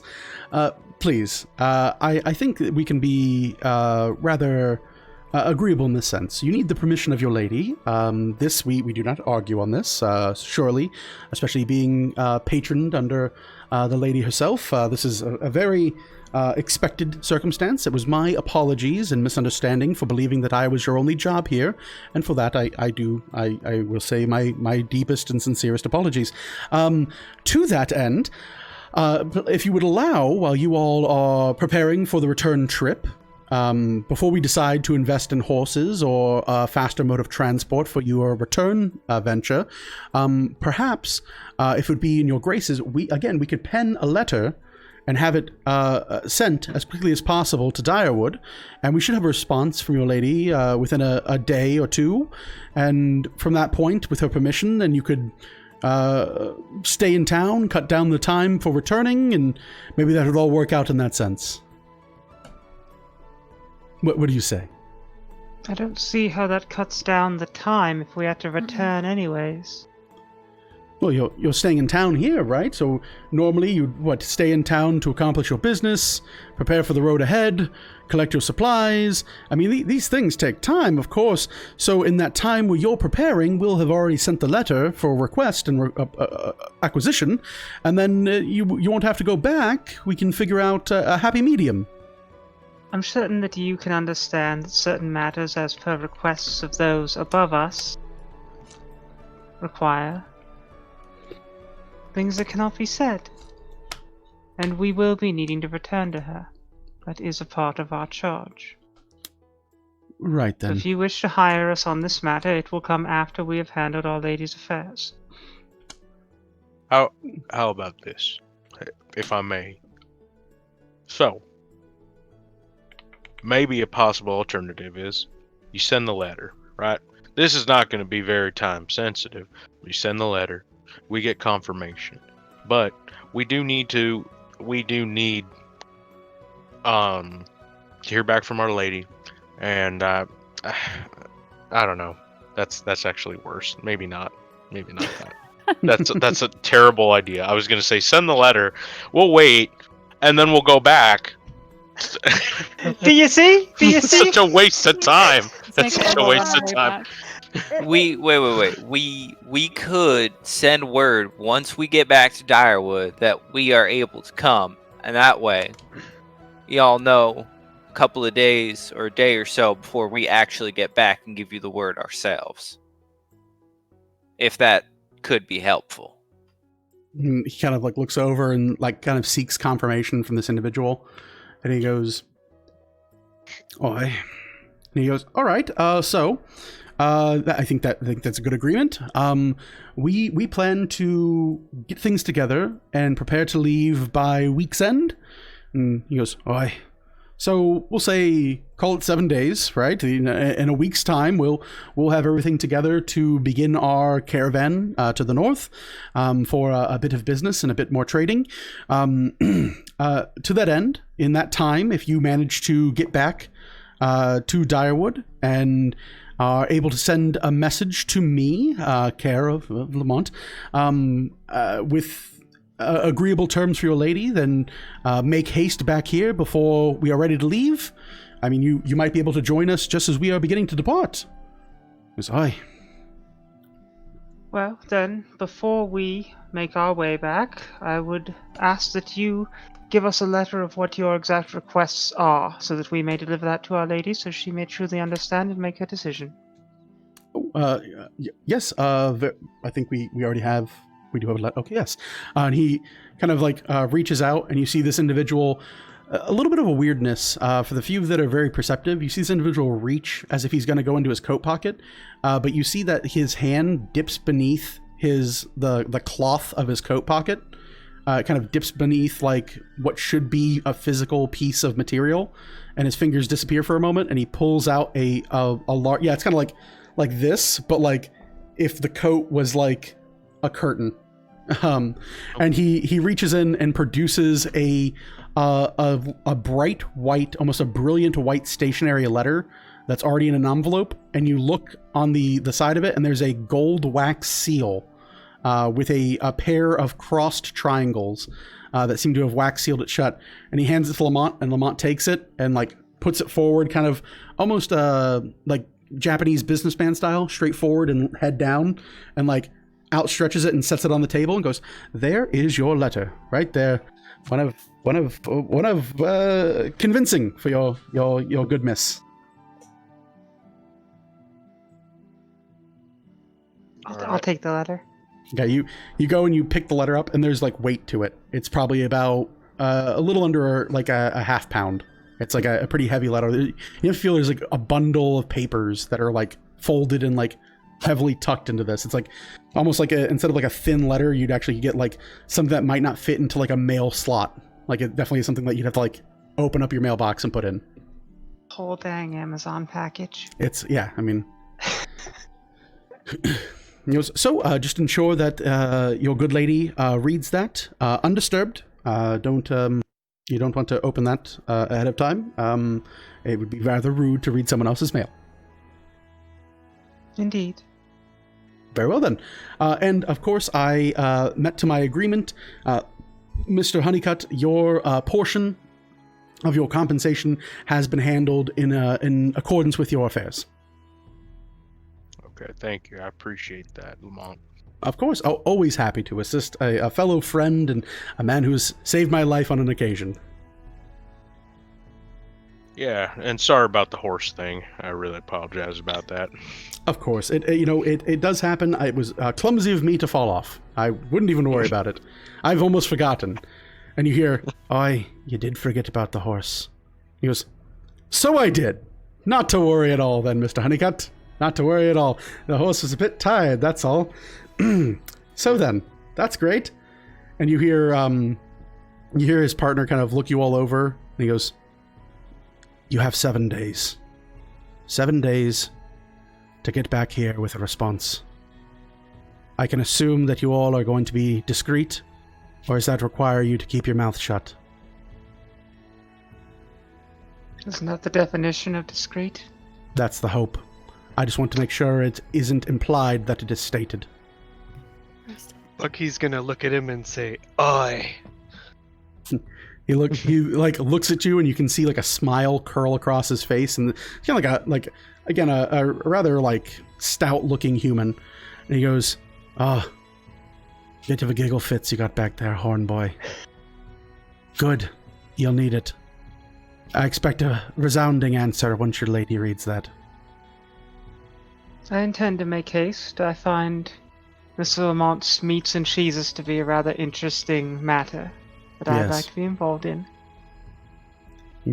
Well, that's a sounding support to me. I think that's a great second. That's a good start. Yes, good start. He goes, shut your fucking mouth, Lamont. He goes, yes, sir. He goes, right then. You all have yourself a great evening. And he turns and like goes forward and like just turns to the door and unlocks it, and like kind of like doesn't stomp out, but definitely like leaves with purpose. And Lamont kind of just stands there and like shakes a little bit. He goes, Lamont, and you hear, right, coming, sir. And he slides his chair out and like stands up. He goes, thank you all so much for taking this meeting. Your bills are covered at the bar. You can eat your weight in cheeses for all I care. I hope to hear good things from you.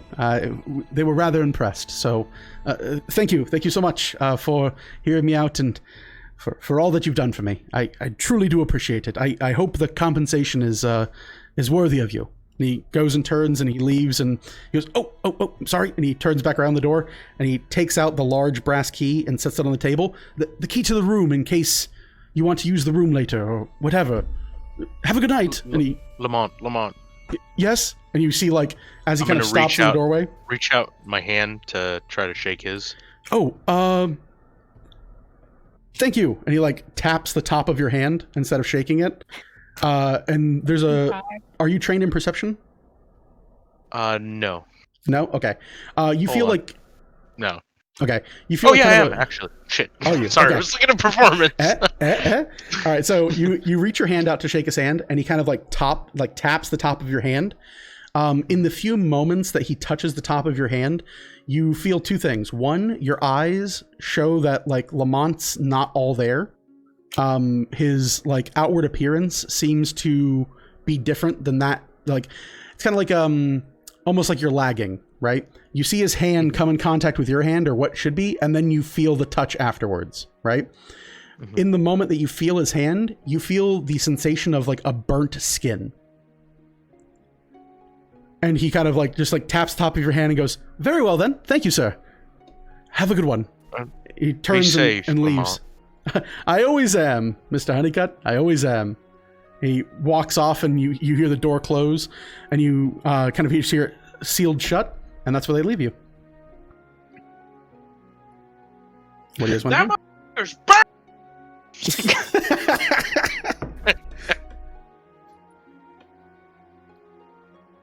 Well, that was interesting. Bucky's gonna open up this bag of coins and see if they're actually coins. Sure. You open up the bag and look it across. Inside the bag, let's see here. Jesus. So much cheese. So much cheese. How did he know? Hold on right here. My brain is just shutting off really hardcore. Hold on. All right. Inside the bag are a collection of platinum coins. As you look it out and kind of look it across, there seems to be 75 platinum coins in total. So that'd be a total of 750 gold. Jesus Christ. Yeah, and that's minus Honeycutt's portion. Honey is 15 cut, each. if you will. Mm-hmm. So you can take 15 platinum if you'd like each, or however you want to split it up. That's up to you guys. Sounds good to me. Mr. Honeycutt, what happened to your cut? So he could, work on his house that burned down. Oh. Oh, you nearly bought him a whole new house then, didn't you? Yeah, I mean, I suppose it was the right thing to do. I don't have any need for money. I'm a simple soldier. I'll eat bark off of trees and chew my tobacco. That's all I need. And tobacco's cheap. So.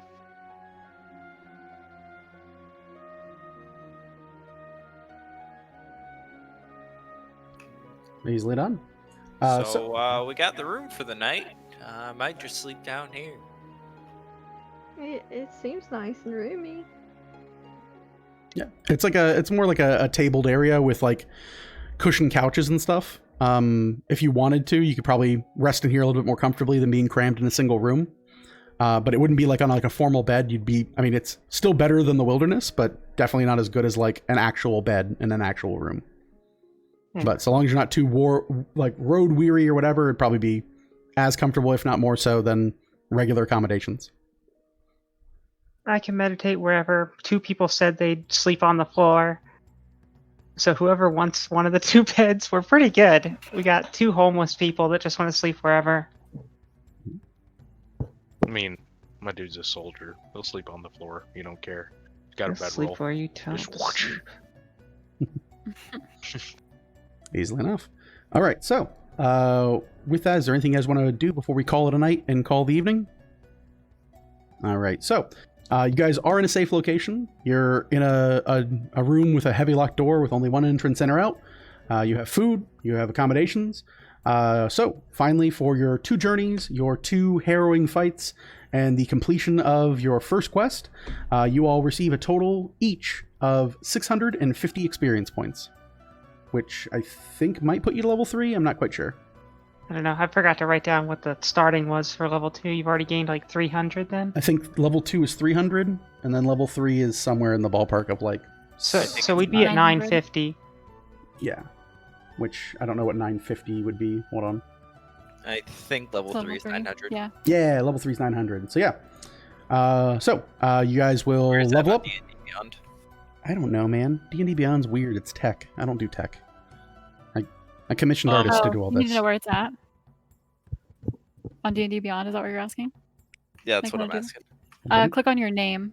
Your 900. 900? and Okay. then manage experience. Gotcha.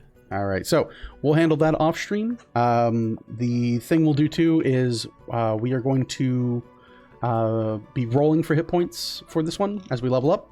We'll allow rerolls for 1s because that's just lame. But for now, that is where our party will be resting for the night. They settle into the inn. They have a new request that they can address or otherwise carry on with. A number of things to discuss, and definitely a task and a job still to do in town. For everyone who tuned in, thanks for tuning in. For all of us, I hope everyone had fun. And we'll see you guys next Monday for more of Second Wake. See you guys. Bye. Bye.